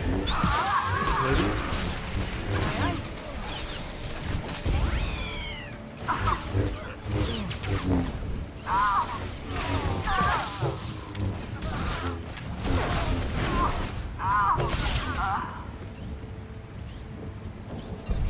Alright.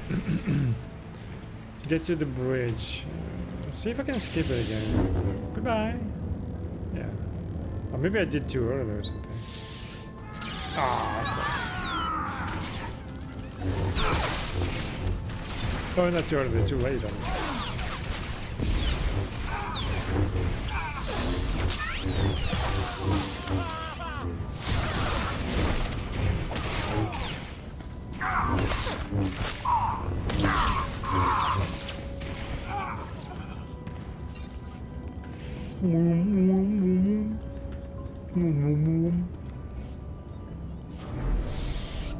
There's a lightsaber, you know, VA. They're here. Oh no! How did he escape? Weapons ready. Don't let them touch anything in this room. Oh no! How did he escape?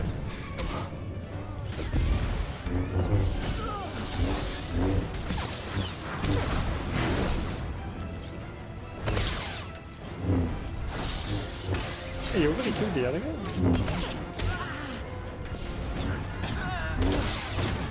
Real quick. Restraints or a body bag, one way or another, you're leaving. No.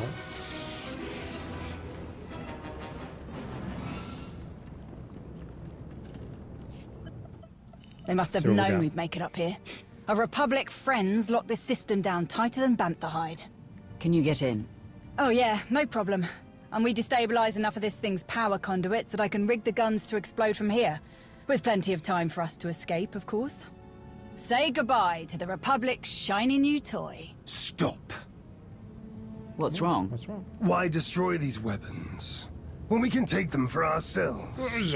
Use them against the Republic, should they try to stop us again. Increase the output of these weapons as high as you can, Major. Make them so powerful that we regain our unquestionable dominance over this world. Not an option, my lord. We shut down too many of the power sources. There won't be enough juice left to supercharge the guns and keep their targeting matrix online. I do what you're asking. These guns will fire on anything that moves. Selkath, Republic, Imperials. Good. That means no one else will be able to shut them down. When Selkath ships are obliterated by Republic weapons, their rift will deepen. The Selkath can't fight on two fronts, and when the dust is cleared, Manan will belong to me. You there? Do you read? What's the status of those guns? We're at the controls now, Colonel. But you... Come in! Blast! I thought we'd worked out these comms issues. Colonel? Listen, if you can hear me at all, it is imperative that we destroy these guns once and for all. Our people need Kolto, and what we're doing here is the best way to get it to them. But we can't continue if the Republic is breathing down our necks like this. Darth Norok's orders are clear. Destroy the guns. Everything all right? Focus, Major. Do as I command, and you shall be granted a reward befitting a conqueror of worlds. I'm sorry, my lord, but this one gives the orders. This one, supercharge the guns. Destroy the guns. I came here to help the people of the Empire, not expedite their destruction. Exactly. Gut these weapons. With pleasure. Countdown initiated. I gave us enough time to get back to the shuttle, but we still better move it before these things come apart on top of us. You will not leave until you do as I say. Increase the damage of these weapons now, Major. Or you will both learn what happens when you defy a Sith. What if I supercharged it? Would she fight me instead? Enough of you. You just keep giving me reasons to kill you, Norok. You don't know how Sith are done, eh, motherfucker? Back in my day, we just killed the likes of you. So you die. Close one there.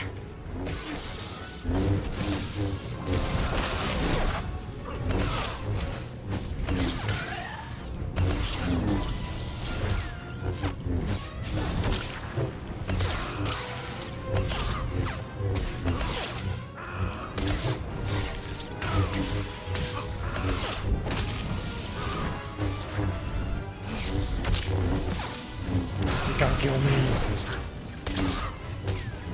I can't kill you apparently. It takes a while.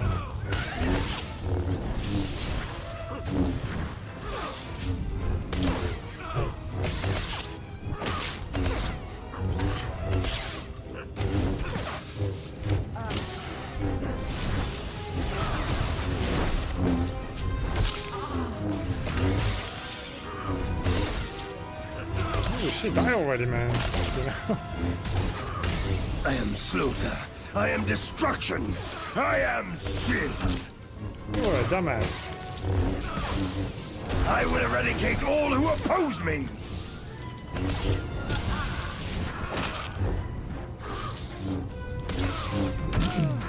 Hey, Ski Mask. Good morning. Well, that sure cut into our escape time. Then let's not waste any more time. I should cut into our escape time. How you doing, dude? Did you just wake up?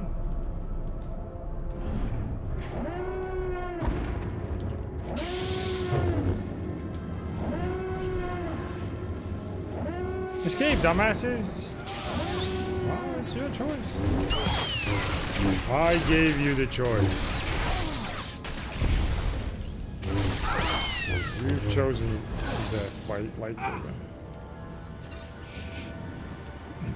Fell asleep last night watching the Star Wars mini movie. You didn't finish it. You mean the one that I was showing yesterday? You fuck. Close one there. Yes. Finish it like next time. Just watch it, you got it already, so. We'll get into like the interesting part.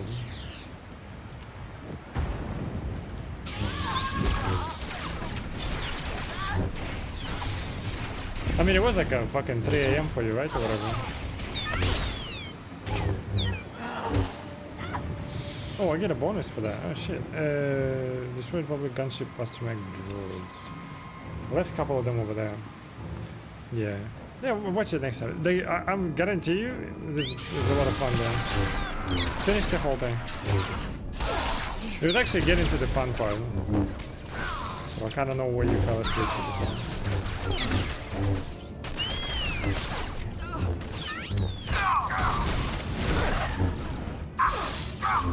Kind of sucks though, because at the end of the movie I went full naked, started showing my tits and everything.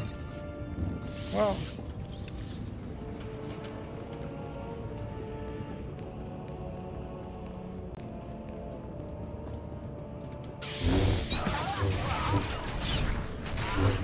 Fuck. You know.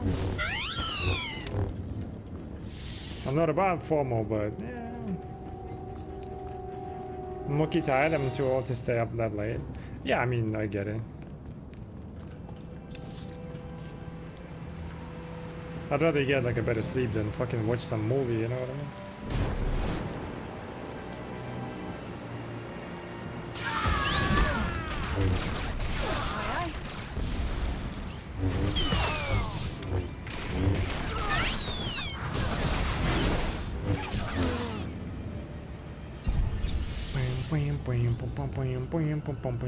Hiya!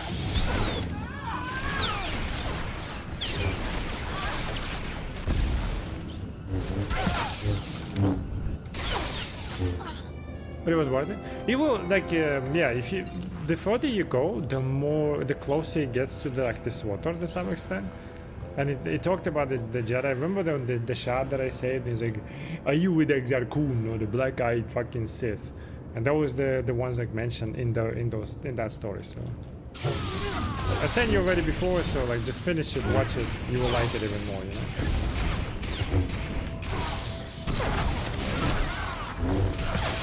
Then he talks about like how the Imperial fleet got, you know, you get like a Viking space dog, or he mentions who made it and like stuff like that. So, I'm sure you will like it. You know? And that's the guy we encountered in the game, which is why I was like, wait, his voice. I remember his voice. That's why I couldn't kill him. I was like, I'm sparing you, bro. I can't kill you. You're Republic scum, but you're my guy, you know.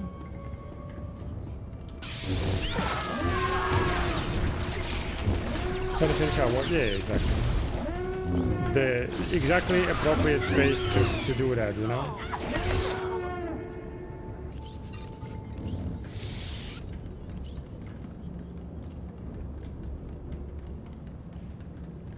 So I get paid to watch it, yeah, exactly.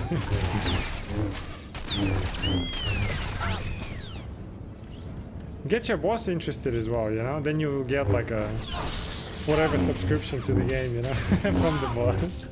Aye, aye. I'm like, ski mask, come to my office, please. He's like, oh, you getting fired, bro? He's like, yeah, maybe. He's like, sure. How do you create a character, you know? I'm like, what the fuck? Hey, come here, sit down, take a chair.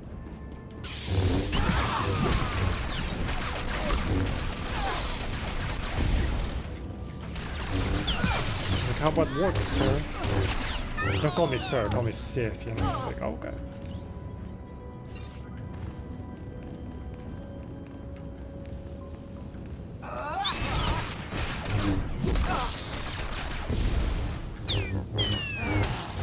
Then he'll be abusing you as well, you know?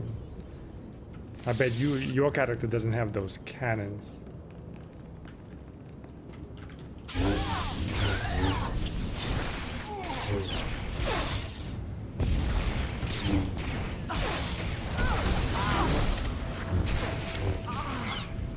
Get a warning for not contributing enough to the team, yeah? Wait, are you serious? In the game? No way. I totally didn't put it up there, you know? How do you get a warning though? Wait, that's crazy.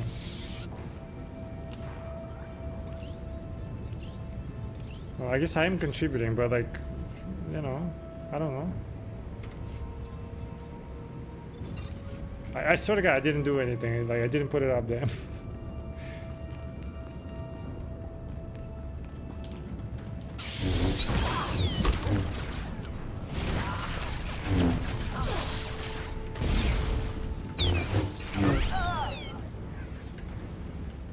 The thing is, like, it seems like it's even that is negligible, right? Like, what is it, 94? We need 1 million just for level 1, and I think there were like 50 levels. You gotta do a lot, man.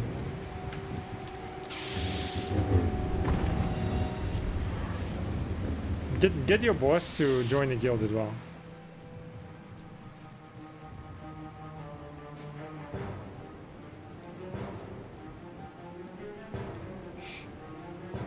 Yeah, my boss in SWTOR, he's going to force me to be in his guild, and he will track my officer. Yeah, probably. That's what you get. Yeah. But think about it this way: you'll be in his guild. Yeah, sure, he'll force you, but you'll be being paid for just, you know, working for his guild. I've raised my brow at a lot of things you've done, but never in my wildest dreams did I think you were capable of something so blasted stupid. Mind yourself, Major. I won't permit this insubordination while there's still so much work left to do. Mind myself? Stars, you're brainless.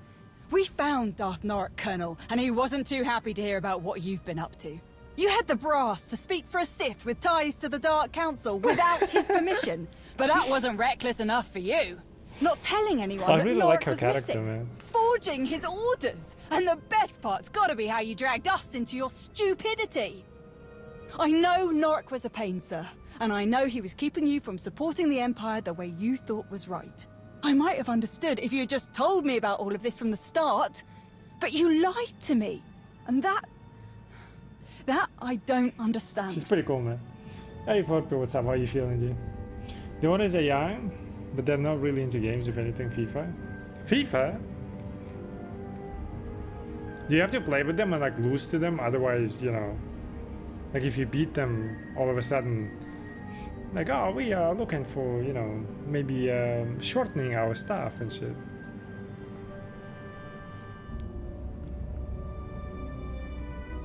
Give me the reason not to kill you.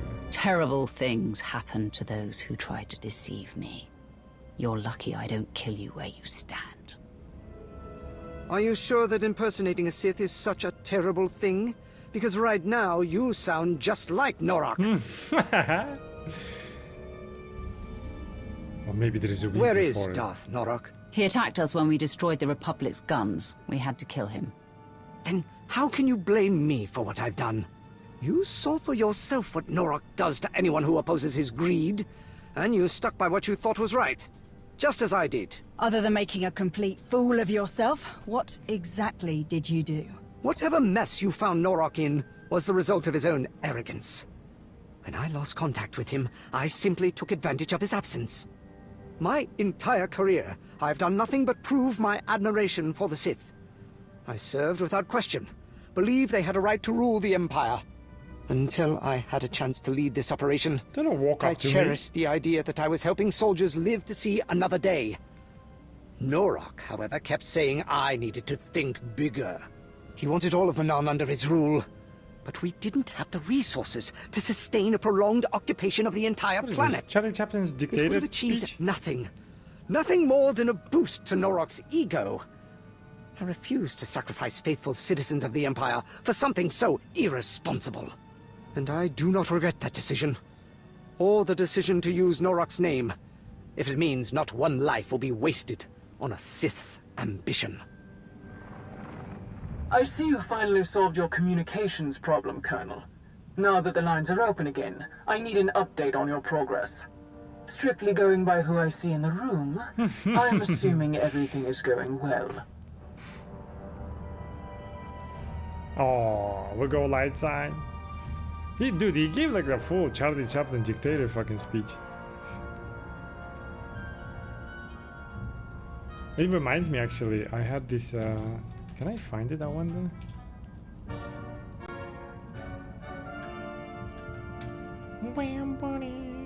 One sec. Let me see if I can find it.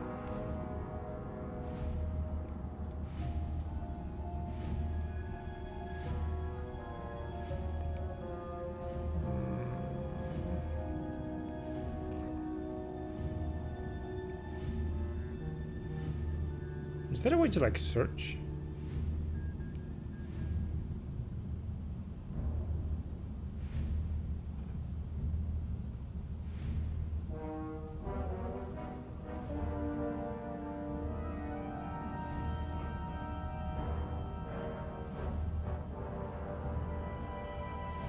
Really?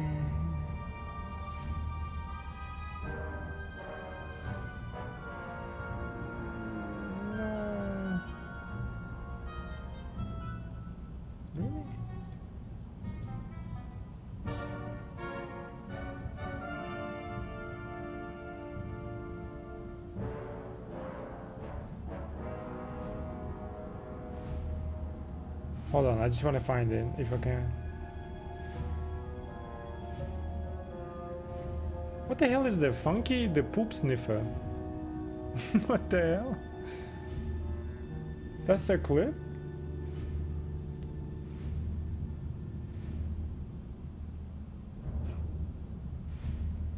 Nah, that would be impossible to find. I'll find it one day.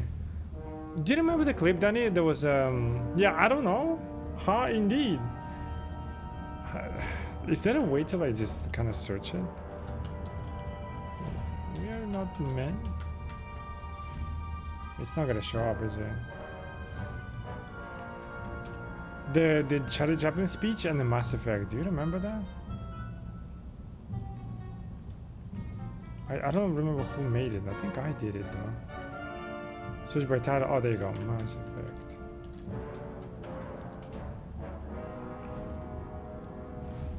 Wow, I don't have it? What the fuck?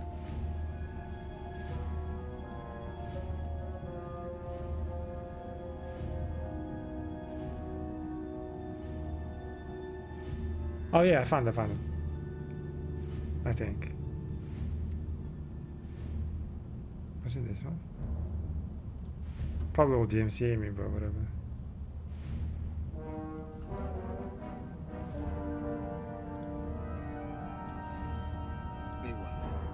I should like to help everyone if possible. Jew, Gentile, black man, white. We all want to help one another.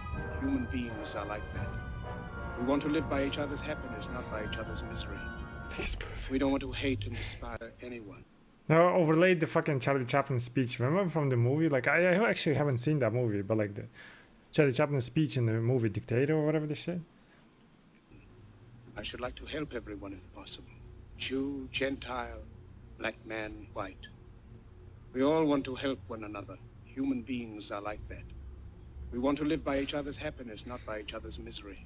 I think it's perfect. We don't want to hate and despise one another. In this world, there's room for everyone, and the good earth is rich and can provide for everyone. The way of life can be free and beautiful. Kind of We have works, lost eh? the way. Greed has poisoned men's souls, has barricaded the world with hate, You has know what I'm saying? stepped us into misery and bloodshed. We have developed speed, but we have shut ourselves in. Machinery that gives abundance has left us in want. Our knowledge has made us cynical, our cleverness hard and unkind. We think too much and feel too little. More than machinery, we need humanity. The music kicking in. More than cleverness, we need kindness. There's the second part though.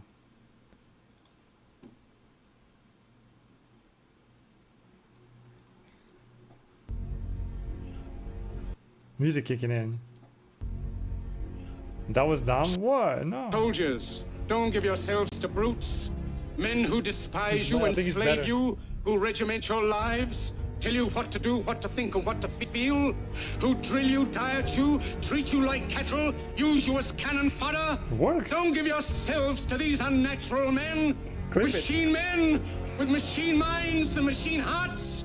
You are not machines. You are not cattle. You see you that, are right? men. Dude, I always react the same way to the clip and then fucking years later. Do you see it? We're not machines. He's doing this. Look at that.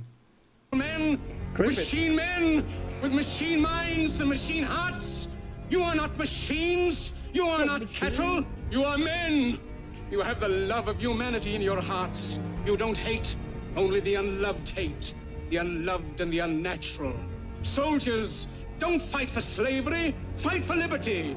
In the 17th chapter of St. Luke it is It written, works. the kingdom of God is within man, not one man nor a group of men, but in all men, in you. You, the people, have the power to create machines, the power to... Alright. It works, bro. What do you mean that was dumb? That was awesome, no? It was fantastic. If you don't praise yourself, nobody will, right? Ding, ding. That's what it felt like that the court guy gave me this fucking speech, you know. This fucking orc guy, I signed up to like protect the empire and give him chance. And this is an orc. We don't want to be an orc, you know, we want to be empire. So go, but I'm gonna cover from fucking after that speech, man. That's correct. Colonel Cord, Major Anri, and I have worked tirelessly to bring the Kolto mining network back to full efficiency. I think you'll be quite pleased with the results. Decisions. I like That's correct. And as a matter of fact, we just got a large Kolto shipment off-world and dealt a crippling blow to the Republic's weapons. Excellent. That is just what I was hoping to hear. I'll leave you to continue your work, Cord, but I expect another update soon. Krovis out. Is that unhappy? I'm sorry. What exactly is happening? You owe me. I'm not complaining, mind you, but why didn't you say anything to Darth Krovis? Oh shit! See? This character, that's what she does, right? Light side maybe, but for a reason of her fucking servitude, right? Because I own you now. Don't think I did this to protect you, Cord. I expect to be paid back. Right. I'm certain we can work something out. You should be grateful. Things could have gone a lot worse for you. Well, then, thank you. Not for what you've done for me, but for what you've done for the Empire. Many will owe their lives to you. You've given us a secure foothold on Manon, which means a more certain path to victory. But there is still much to do. Speaking of which, we'd better get back to it. Unless you don't plan to stay, Major. Of course I'm sticking around. At least until I find someone else to give you a kick in the pants when you get another one of these half-baked ideas. I warn you now? Oh, is that what it said? W dyslexia. My fucking thing is Colonel clipping. Cord's explained the situation to everyone who hadn't heard yet, even apologized. Didn't see one tear shed over losing Darth Norok. Thought that was interesting. Guess I shouldn't be surprised. Not too many of us were looking forward to taking over all of Manan. Now we can focus on what we came for. Keep insisting on flirting with her, man. I might actually do it, fuck it, at this point. Can you do this without me? I hope I won't have to come back and clean up another mess. I think we're good now, but it would be nice to have someone with your skills around. I've seen you in action so many times, and you still never cease to amaze. Not to mention all the times you've come through for me. You're probably tired of everyone constantly falling over themselves for you. I'm sure you don't need to hear me go on about how amazing I think you are. Aww. But I can count the number of people I trust on one hand. Every time we meet, you more than earn your place on that list. Hope you know how much I appreciate that. Chad, you don't tell me how amazing I am. What the hell? Chad, you are amazing. You see that? See, I did it. How easy that is that? Did she let you hit it? I can apparently multiple times, but I don't know if I ever went with her romance with anyone. Cause I'm like from the base story as like a female character, all I have is like Pierce and some fucking monster, and that's it. And then the rest is like what? Vet, Jace, and Quinn. Like, ugh. So, yeah. You're amazing, Funky. Thank you, Sentov. You're amazing too. See the exchange. Now let's make out. Cause yeah, you've written like someone from a sweet baby. What is sweet? Oh, sweet baby. You mean these conversations? I don't see it, to be fair. I think it's fine. Some of the I think the king was written like from sweet baby. Let's go. Let's give Sith vibes. No, I mean, like, that's fine, but I was saying that well, like, I'm not going lesbian, but at least with my original 5 companions, except, like, I don't know if I did, because I would go for Jason, and I'm pretty sure I did, I think. Unless I did it on my very first, because it was a male character, right? I went with Jason. I don't know, that's what I'm trying to fucking, where is Jason, first of all, and trying to guess, like, did I go with her, or did I just kind of like abstain from all, like on this character, I mean, right? Or did I abstain from all of that and just kind of like, I'm the Sith and that's what matters, and it's a job, right? And then in my own time, free time, I go and like find somebody in the bar, fuck them, and then go back to the job. You know what I mean? Stuff like that. I don't know. So technically, if I went for Jason, then I should be going. I mean, it's like aesthetics reasons, right? Then I shouldn't go for her. But if I didn't go for Jason, that means I decided to abstain from all of it. You know what I mean? So it's like, do I hit on her or not? Because I kind of like her, you know, it's just fun.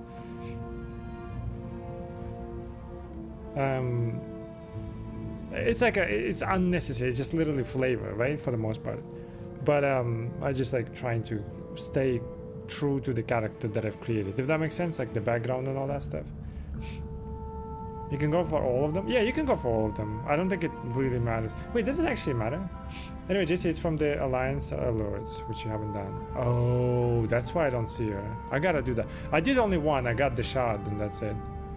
I'll do them all. I'll do them all. They're so like these unlocks are simply for companion, right? To kind of like pull them out of the unavailable. Is that what it is? I mean, obviously from Sith Inquisitor, because the shot is like different. I mean, it gave me like a little bit of context, I guess, but I don't think it's really necessary, right? But I wouldn't mind getting Jace out because she was my main. So, which one is it? Can you tell me so I can like go for her next? Because I kind of want that. I appreciate you too, but I just found out that my girlfriend is coming back, so you know. You've always been a valuable asset, Henry, and I'm grateful for all your help. Yeah, I really like Andre. She's kind of Now cool. you're just trying to make me blush. Anyway, I know you have a lot to get back to, and I don't want to keep you from it. Thanks for sticking around and seeing this through. But I tried to like whatever the background I created for the character, so to speak, or like the backstory, I try to stick to it. So I don't just like, oh my god, no, you know, whore, let's go. Right? Did they give me a chance to like just do it? Yeah, let's do it. So I tried to stick to it, so I don't know. You cannot. Yes, you can. Try. Oh, I see it. Oh wait, no, that's Hyla. It doesn't say what it's gonna give you, right? Or who's gonna give you what? I feel like there were more of them. I know I did one for Ogurov or whatever. Before we speak to Rivix, because I think it's gonna lead us to somewhere else, we should do Jace's quest. Thank you for your patronage. Requires a friend standing with Manan, infiltration specialist. What the fuck is that?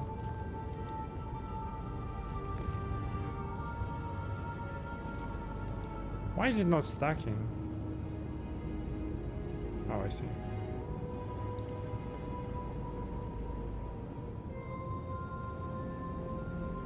Oh, it's a decoration. I thought it was okay, gotcha.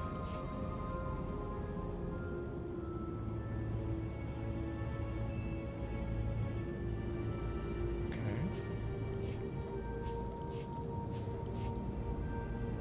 I mean, all my stuff at 324, so I don't think it matters. Yeah.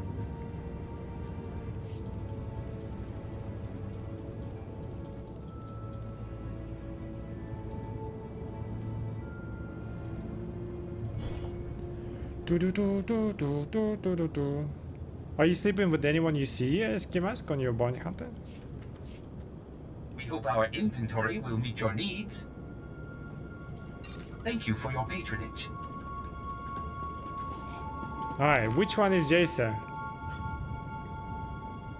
Oh wait, recurring shave is... oh no, it doesn't say it.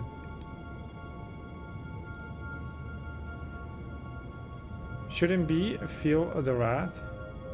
Feel the wrath, okay. Shouldn't be. Oh, should be. Okay, thank you. I don't know how I read it like that. Appreciate it, man. Thank you.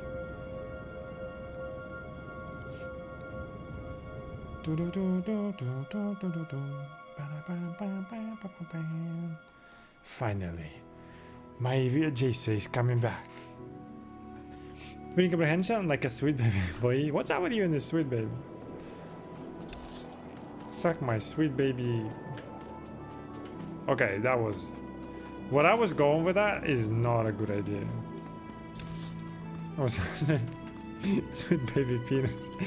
Alluding to it being small, but it turned out into something worse. So I apologize. That was pretty bad, you know. Oof. Shit. Gross. I'm grossed out myself.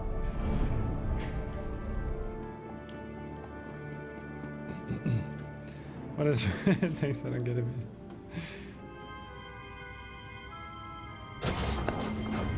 Commander, we captured this one, slaughtering Alliance soldiers on Iokath. She nearly killed me before we subdued her. Oh Hello, God, what Master. happened to you? What happened to your hair? I'll take it from here, Lana. What the fuck? Did I dress her like that? Is that... Jesus. Please, be careful. I don't like what I sense from her. Yeah, I don't like what I'm seeing either. Why is she weird looking? So that's the famous Lana Beniko. She's a weakling. I would have liked watching her die. I went for this bitch in the past.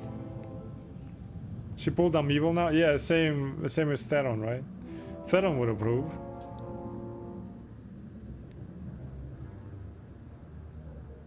You touch her, you die. Explain yourself. You'd better have a flawless reason for attacking my people, Jacer.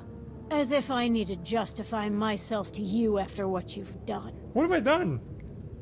When you disappeared, I pretended to feel nothing, but I was devastated. You were the only thing I cared about. Oh shit. Obsessive, crazy it took bitch. everything I had to accept your death and move on.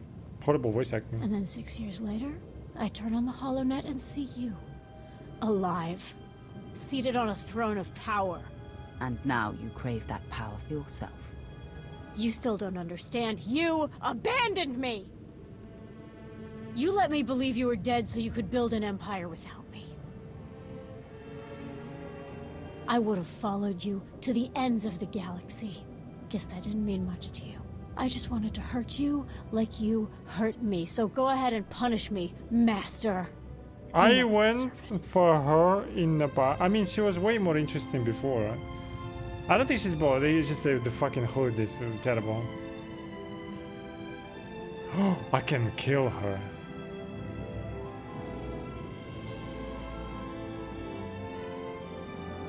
Dude. I can't believe I went for her in the past. Holy shit. Your voice is that of a kitten? Her voice is that of an 80-year-old kitten. That's what the voice is. That's actually what irritates me right now the most. 80-year-old kitten with like a bone stuck in the throat or some shit. Join me again, Jason. I didn't mean to abandon you. Join me and we can start over.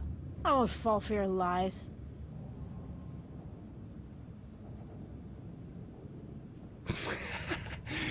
I abandoned so many flirt options with Henri just for this shit. I don't remember if I went for her or not.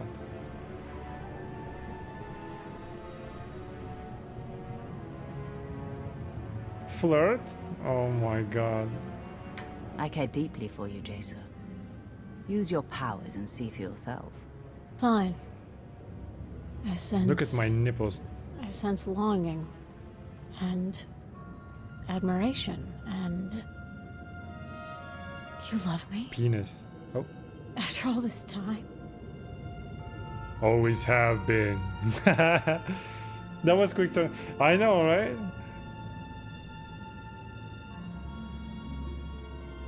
As a tease her and then just nah, as a friend. Always have. Let's see if we make out. I'm going. That means I'm going for Jacer, boys. Friends on her, and then make out with Henri in front of her. We should buy her a little chair. Fuck it, I'm going. I always have.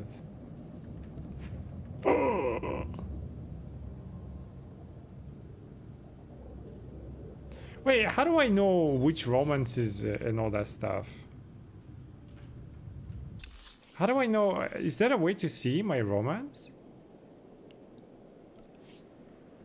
The game expects me to fucking remember all my romance shit? Is there a way to see romance? Do you know? Also, can we change her outfit or some shit? It's hard. Is there any way to detect? And we'll end in your romance. If it's asking me now, which means I never went for her. Oh, good for old me back then. Holy shit. JC is cringe, dude. Holy mom. If it's a pop-up for the first time, right?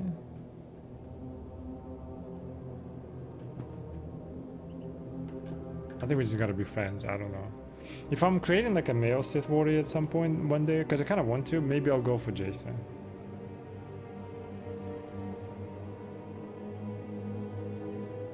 What do you guys think? Flirt or not? Because I think I stayed from all the flirt with anyone.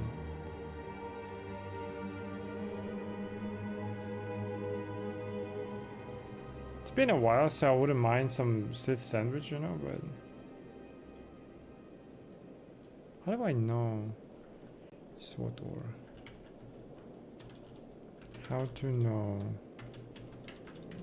if I'm in a relation with any companions.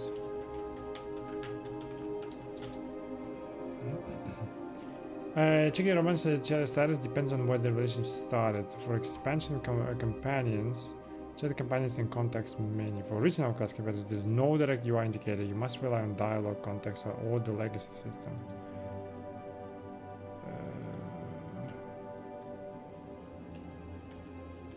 Check the class and legacy window. If you have completed every conversation, including the romance combination, the portrait will illuminate.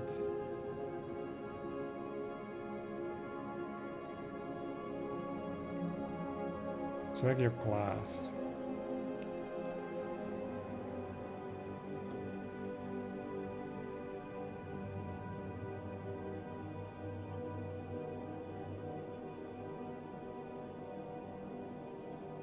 They're illuminated, which means what? I made out with all of them? No, I just increased the profession with everyone, right? Or the proficiency or whatever. Original class romances do not appear in the panel. You can test conversational context, though it may take some memory or quest tracking.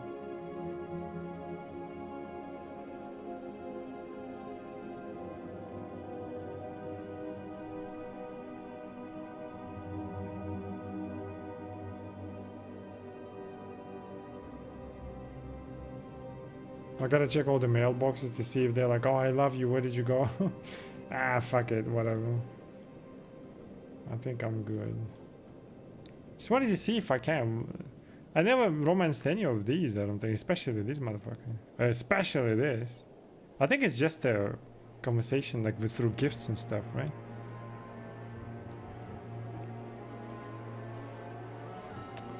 Shit.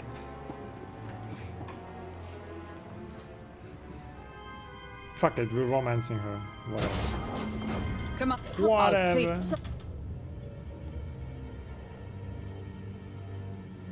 You'd better have a flawless reason for attacking my people, Jacer. As if I need to justify myself when it, And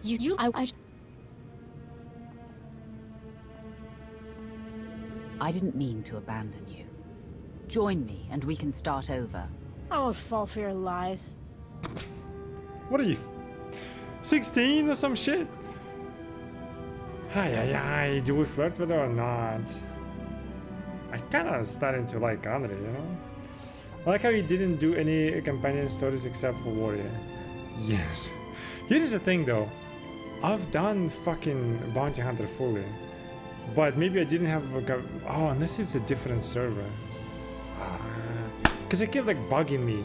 It never shows that I've done fucking fully Bounty Hunter and stuff. Dude, I've replayed multiple times the Sith Warrior campaign. Or like the, you know, character. Just, I guess it's just my favorite, you know. Inquisitor. Yeah. Bounty Hunter is still level chapter 1, I think. Agent, similar stuff. Even though I finished with my sniper, so I'm not sure. Yeah, I don't know. Like I said, I deleted a lot of them many times, you know. so I never finished them. Flirt or friendship? Oh, this is the hardest decision, dude.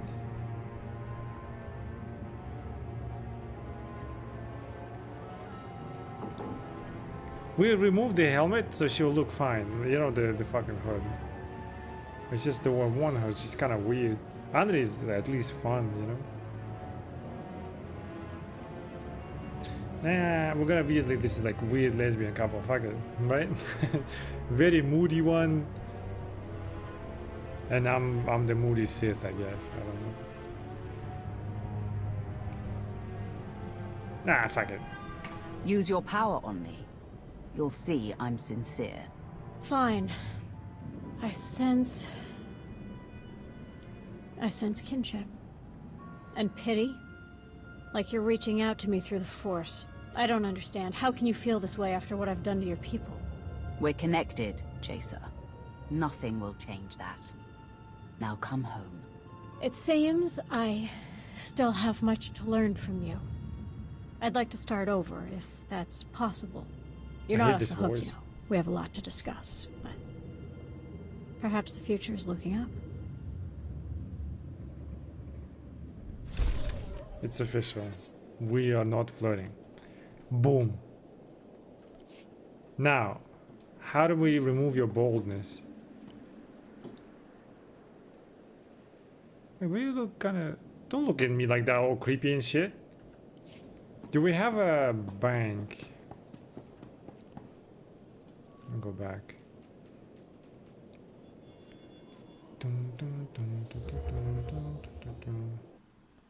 I'm pretty sure that's not the outfit I ever gave her. I don't remember what she had though.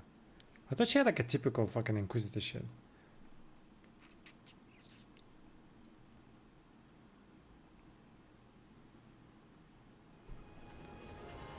Do I have her normal look somewhere saved up? That's that on. Get the fuck out. That's the fucking haircut. Oh my. I kept it. Fuck it. I kept his hair. Alright. Selkath Droid HK. What the fuck? Oh, okay. Selkath Droid. Okay. That. Yeah, I never liked that one. She has a pretty cool look already. Imperial Agent HK. What is Jacer though? You know when in the beginning you get her outfit, or like you get her customization? Oh my god, where did it go? Your money's always good here.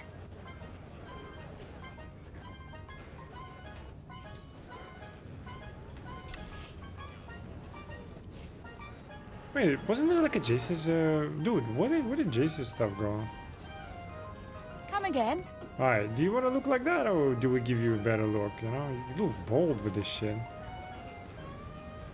What would you like, though? You can't fucking see it.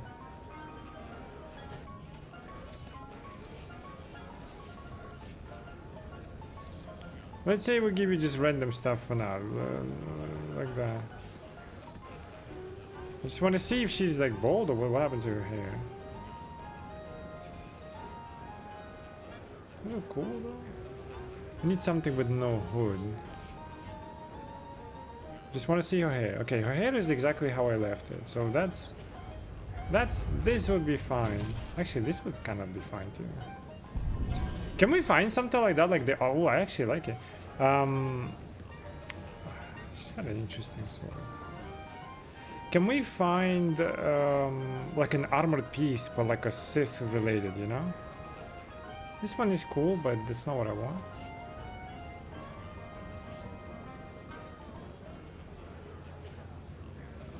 Kinda not. Nuh-uh.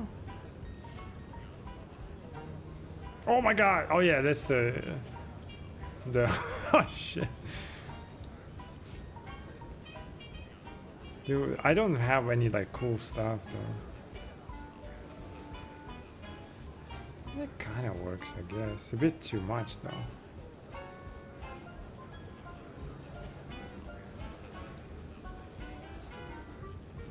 I do like her outfit, but just not the hood. Can we like not show the hood?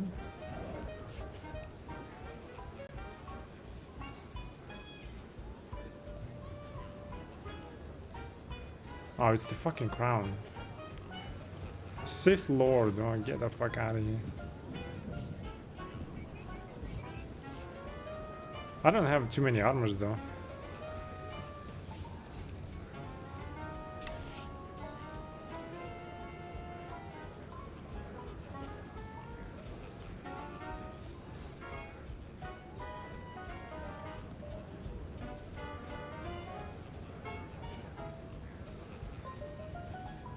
I want like with no shit.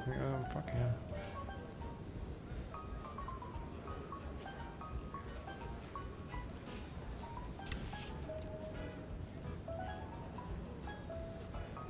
It's a bit too much. I do like this piece though, the bottom piece, so we will keep that. Holy moly.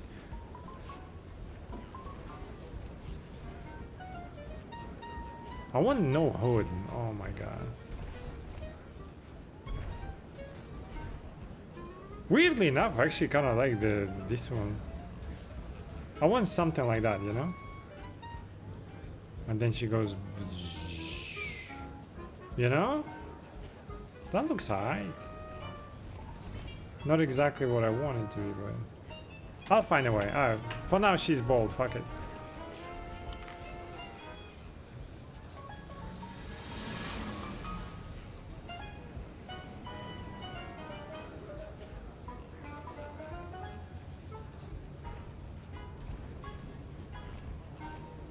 Where the fuck is she?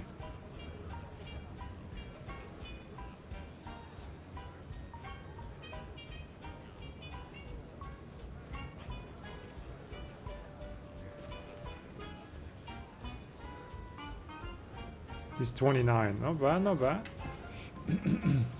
Have a triumvirate set that you could might have ventilated triumvirate set for her?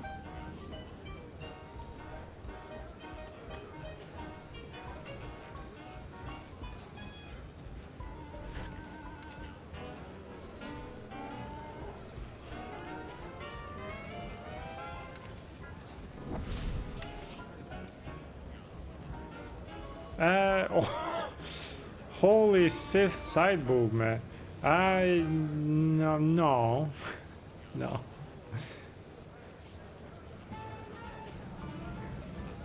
Nah, it's too much. Like, it needs to be lighter, but like kind of armored, you know? Because I kind of like this one.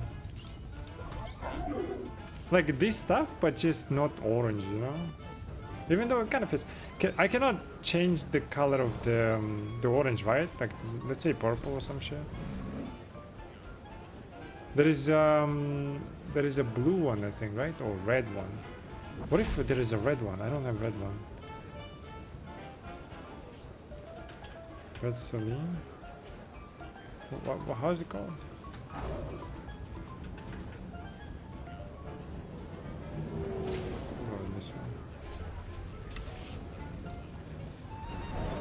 Yeah, I mean, this one's too much. You have it, look at the dye kit. No, I think the orange one you cannot change. It's like a glow. It's not a color. There is a red, blue, and white. Let me see, because I kind of like the piece. It's just orange is a bit like, eh.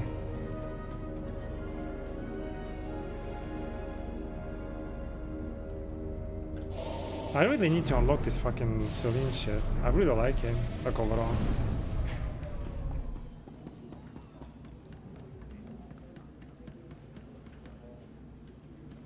So this one.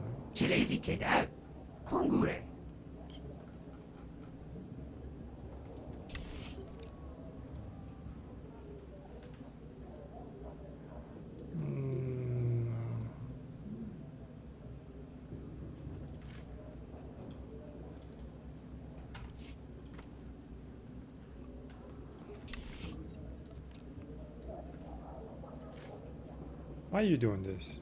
You fuck. No.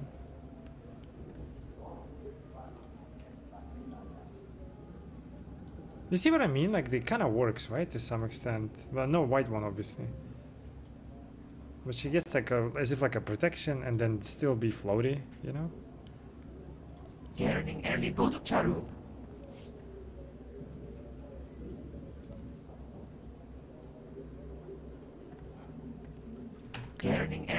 I'll find something, whatever. At least we got a decent kind of, you know, follower. We'll keep a bolt for now. It is what it is.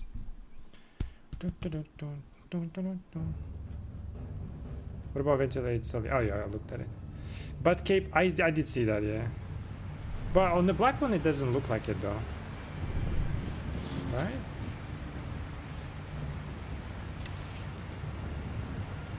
But you kind of don't know that. It actually kind of organically sits there. Yeah, a little bit.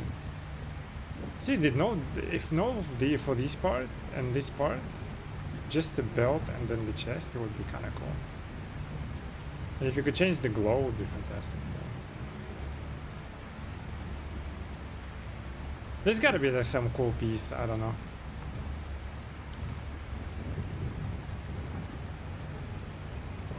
We have to see JC in this, you know? Yeah.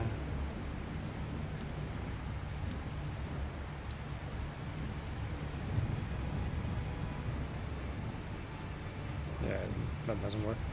Alright.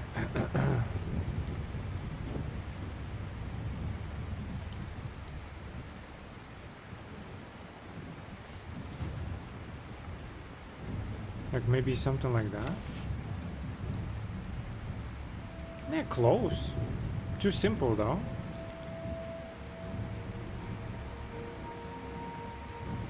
Like this would do, you know, with the dye, change the colors of a dye. Like that actually kind of work. I think that's the outfit I had in the past, maybe. Ooh, that looks alright. That was hot. You liked it?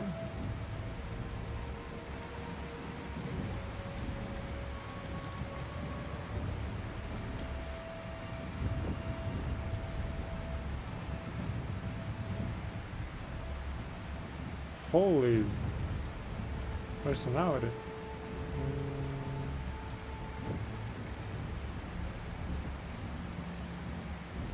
Too much of it conflicting with each other, huh? No, I need like a clean, no, like a nothing below the waist at least.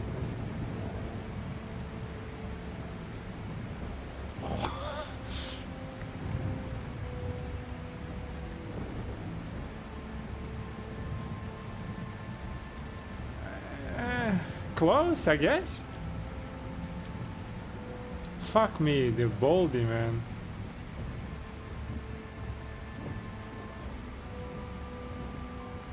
Too much.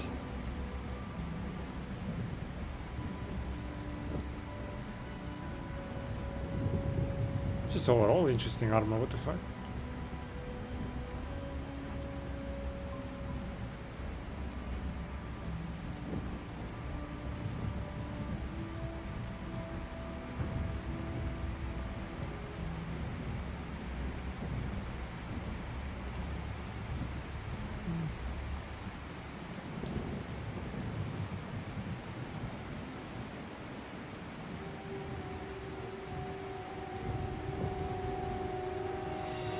I thought I had this set.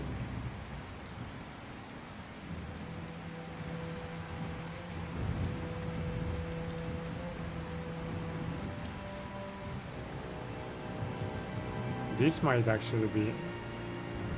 If it wasn't for the fucking cave, this might actually would have been nice.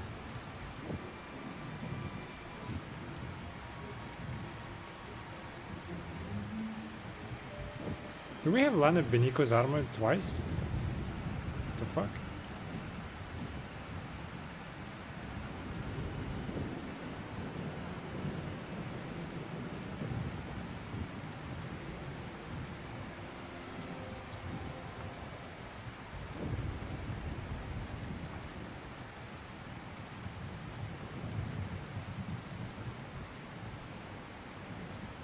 Holy shit. It's cool armor though. It's a bit too much.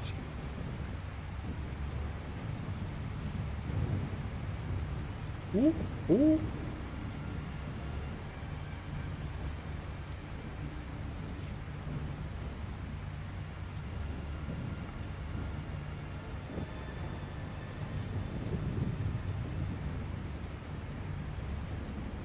I mean, that kind of works, just different color.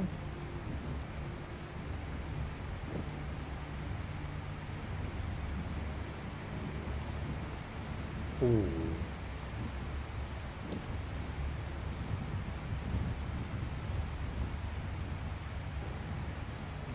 Right?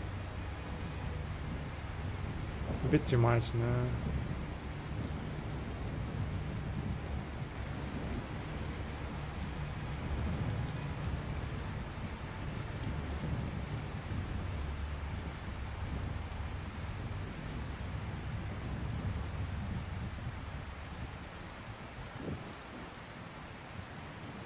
Holy moly, what is that?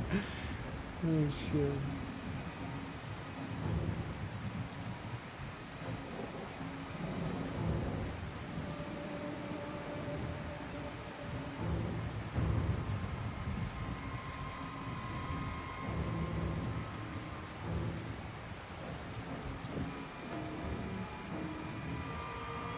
This was the outfit she had, not the Phantom one, but like there's a similar one, right? Like old school.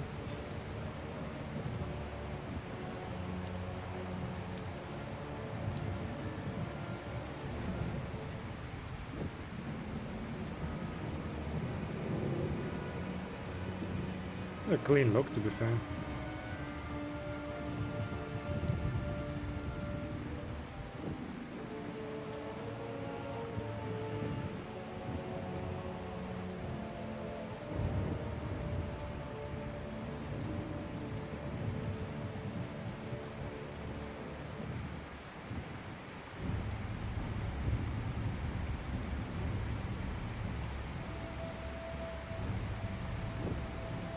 Why is Jolly Bindo some fucking chick? Why is Jolly Bindo some fucking chick? I don't get it. Did they retcon him? What the fuck? Jolly Bindo was like a fucking old black man. And some white chick? What the fuck? I have this dress.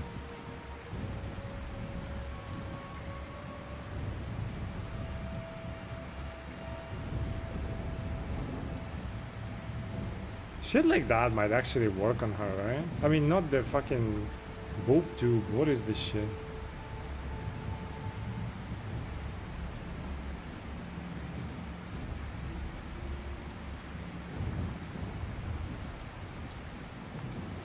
Oh my god! Whoa, they removed her stomach and stuff. What the fuck? Disturbing. Oh, that might kind of work. A bit too simple though, fuck.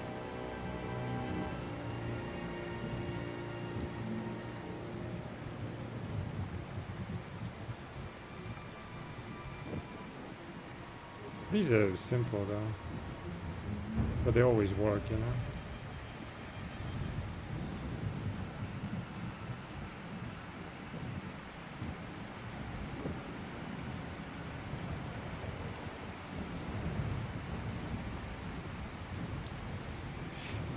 GG's, you're going to work? Alright, man. Appreciate you being here, dude. Finish the video, alright? That's your homework. Show it to your boss.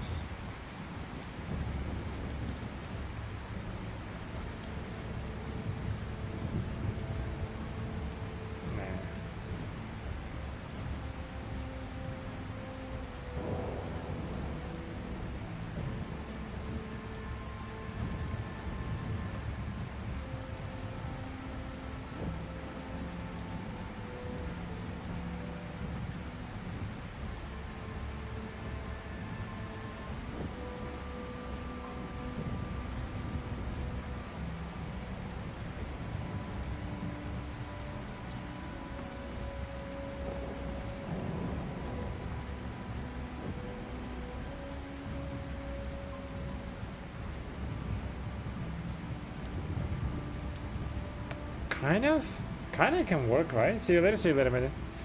See you later, dude. Enjoy your day. Bye, have a great time. This looks kind of nice. I think we can find that in the adaptive armament, can we not?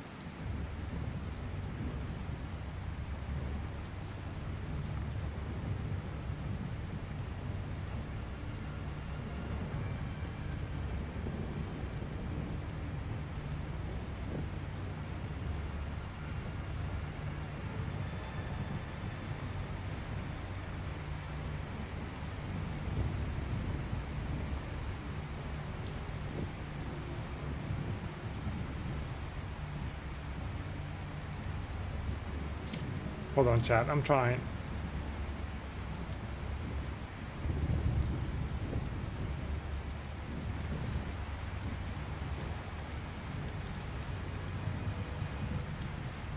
Just legs. What the fuck?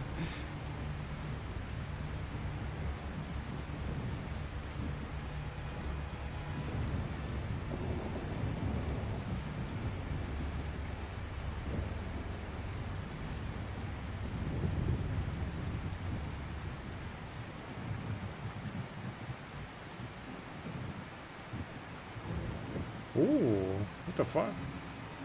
Oh, is that the Rivix shit?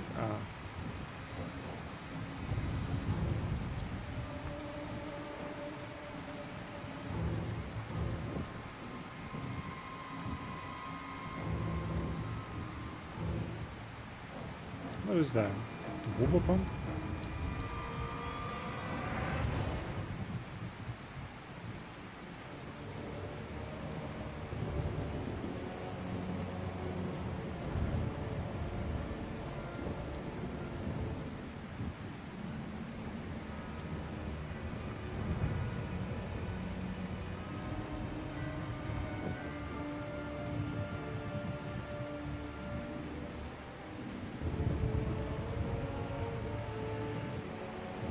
Force Apprentice looks fucking fancy.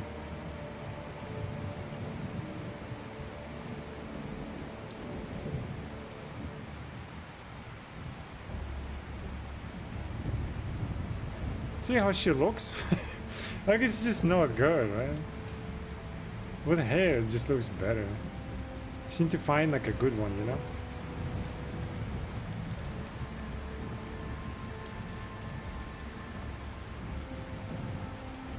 I just want something like armored or close to it.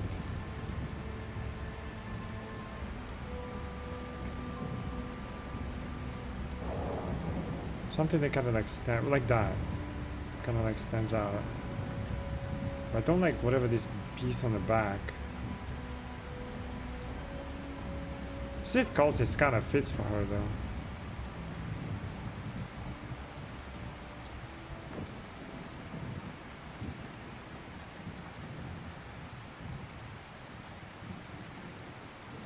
I feel like Bounty Hunter's armor or something will do really well.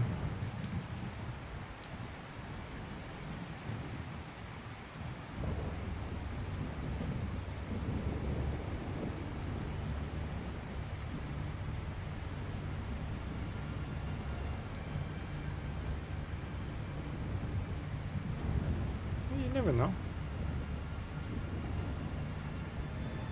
If it wasn't for the backpack, it's not a bad look.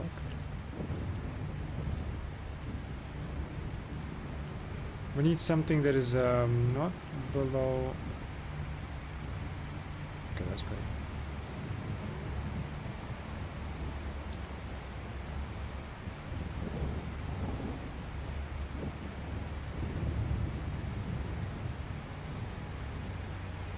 See, something like that, right? Like, is it a bit too much, maybe? Different color and like boom.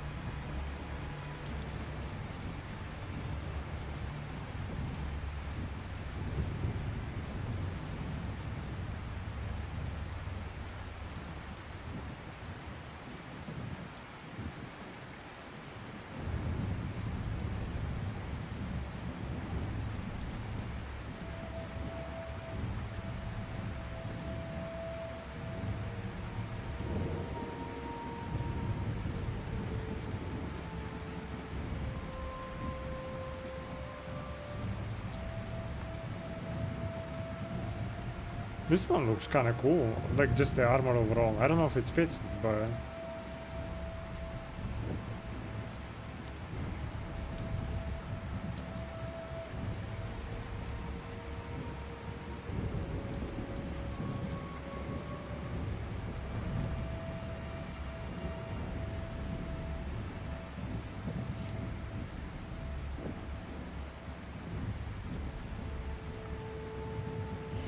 Bat cape? You want bat cape or you don't want bat cape? I feel like it's not gonna fit, so I don't want bat cape. I'm just saying there is one. Oh, there is a bat cape. Oh, okay. There are glasses. Close. I kind of maybe change color, right? And then boom.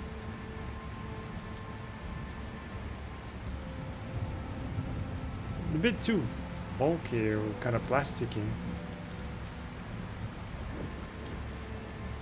but with different color maybe.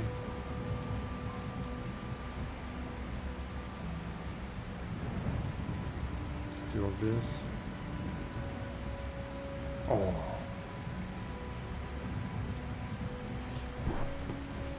every good set, and then butt cape. No time without failure.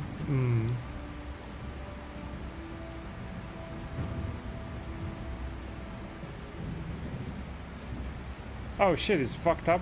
It did blow up every time I use the sword. Oh, I don't know that.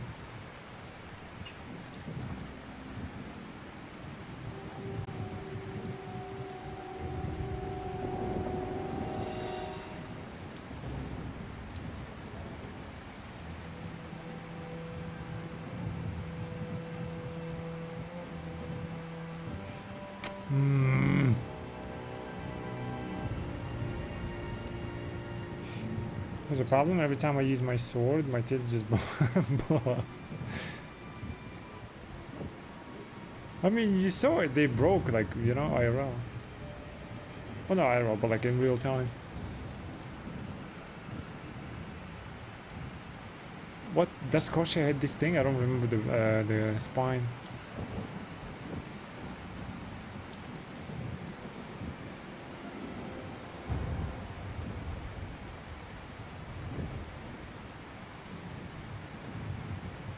They're all fucking long, dude.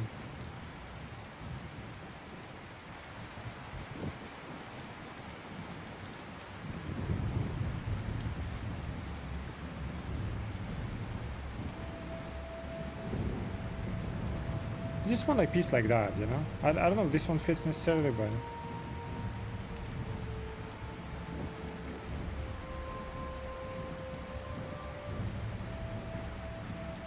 I want something like Sithy, you know?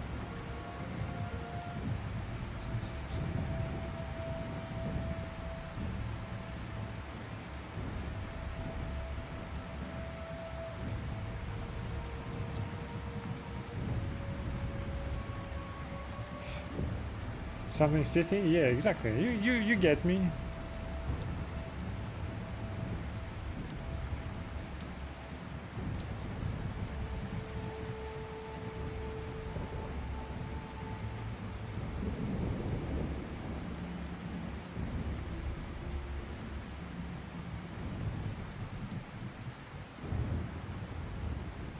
It's gotta be a good piece, right?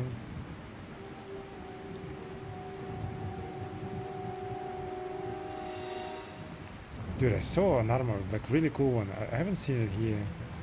I don't know where you get it, but it looked really cool.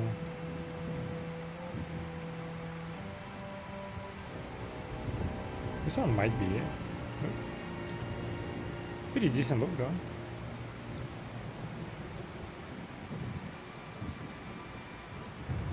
The fuck is that?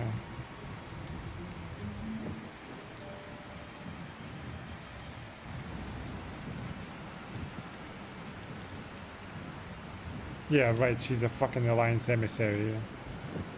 Bitch is unstable.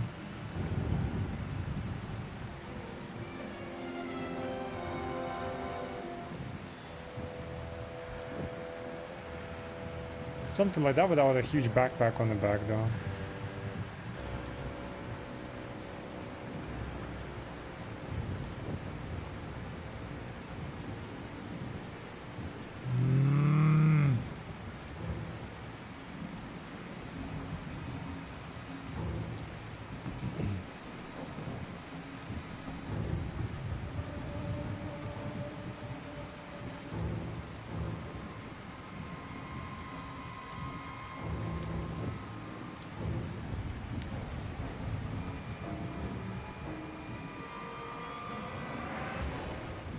If it wasn't for fucking giant shoulders, bro. What the fuck?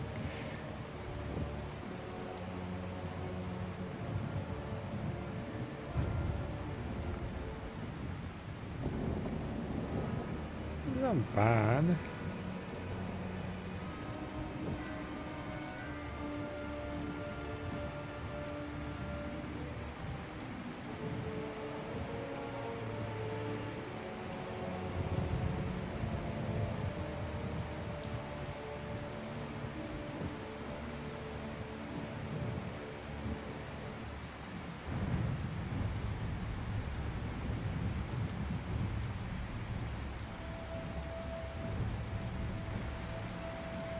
This is not a bad look overall. Wait, isn't that the dress that I have? Close.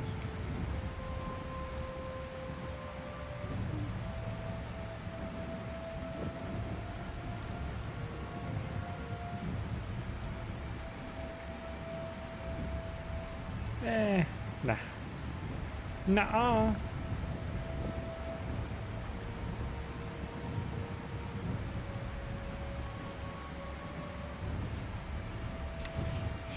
Time to blow my nose for the time. Oh, okay. Hopefully you're getting better with this stuff or not. Are you feeling any better? Like you're getting, you know, you healing more and more?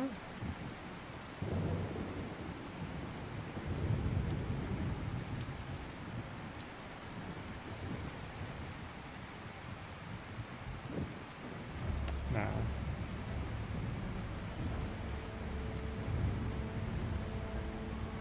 That's a cool fucking look overall.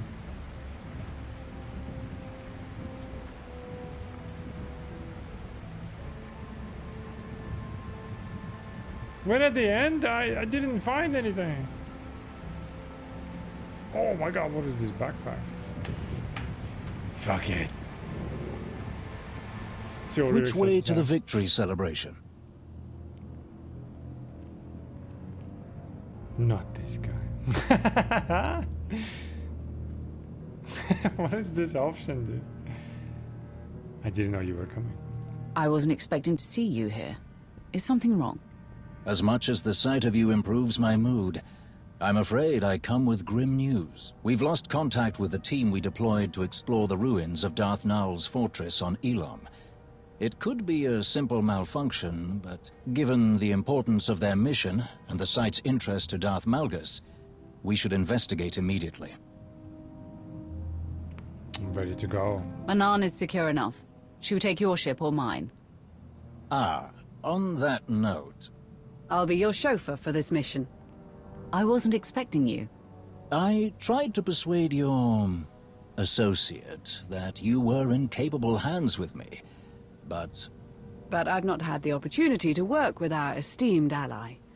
I thought this would be the perfect time to become better acquainted. How could I refuse such a charming request? I have some final arrangements to see to.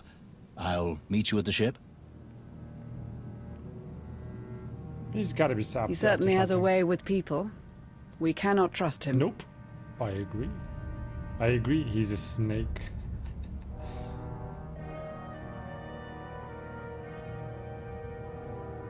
I'm with you.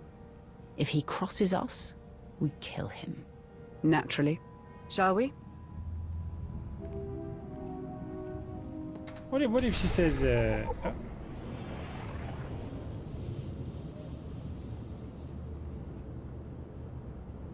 Oh, it's a flashpoint. We'll do the flashpoint next time. Your intestines hurt? Oh, the blowing your nose and stuff. Hey, hopefully it'll get better, man. Alright, it is time regardless. I know I spent a lot of time looking for Jason stuff, but we didn't find anything. I don't like this look, to be fair. So we gotta come up with something. But her lightsaber is interesting, though. It's like a crackling crystal and shit. Goodbye. Goodbye, brother. Don't die, bro. Alright, you know, get better and shit. Alright, chat. We're gonna call it there. I do appreciate you hanging out. Hopefully you enjoyed it. Yeah, we didn't do like too much story, but you know, we got Jason. We'll go.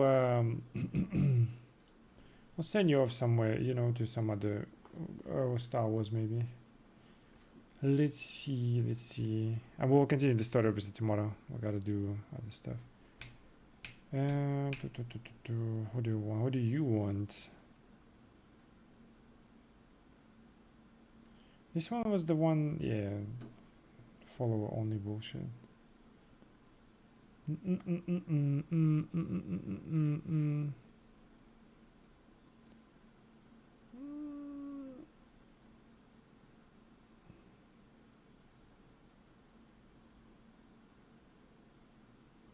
Maybe send you over there. Bam, bam, bam, bam,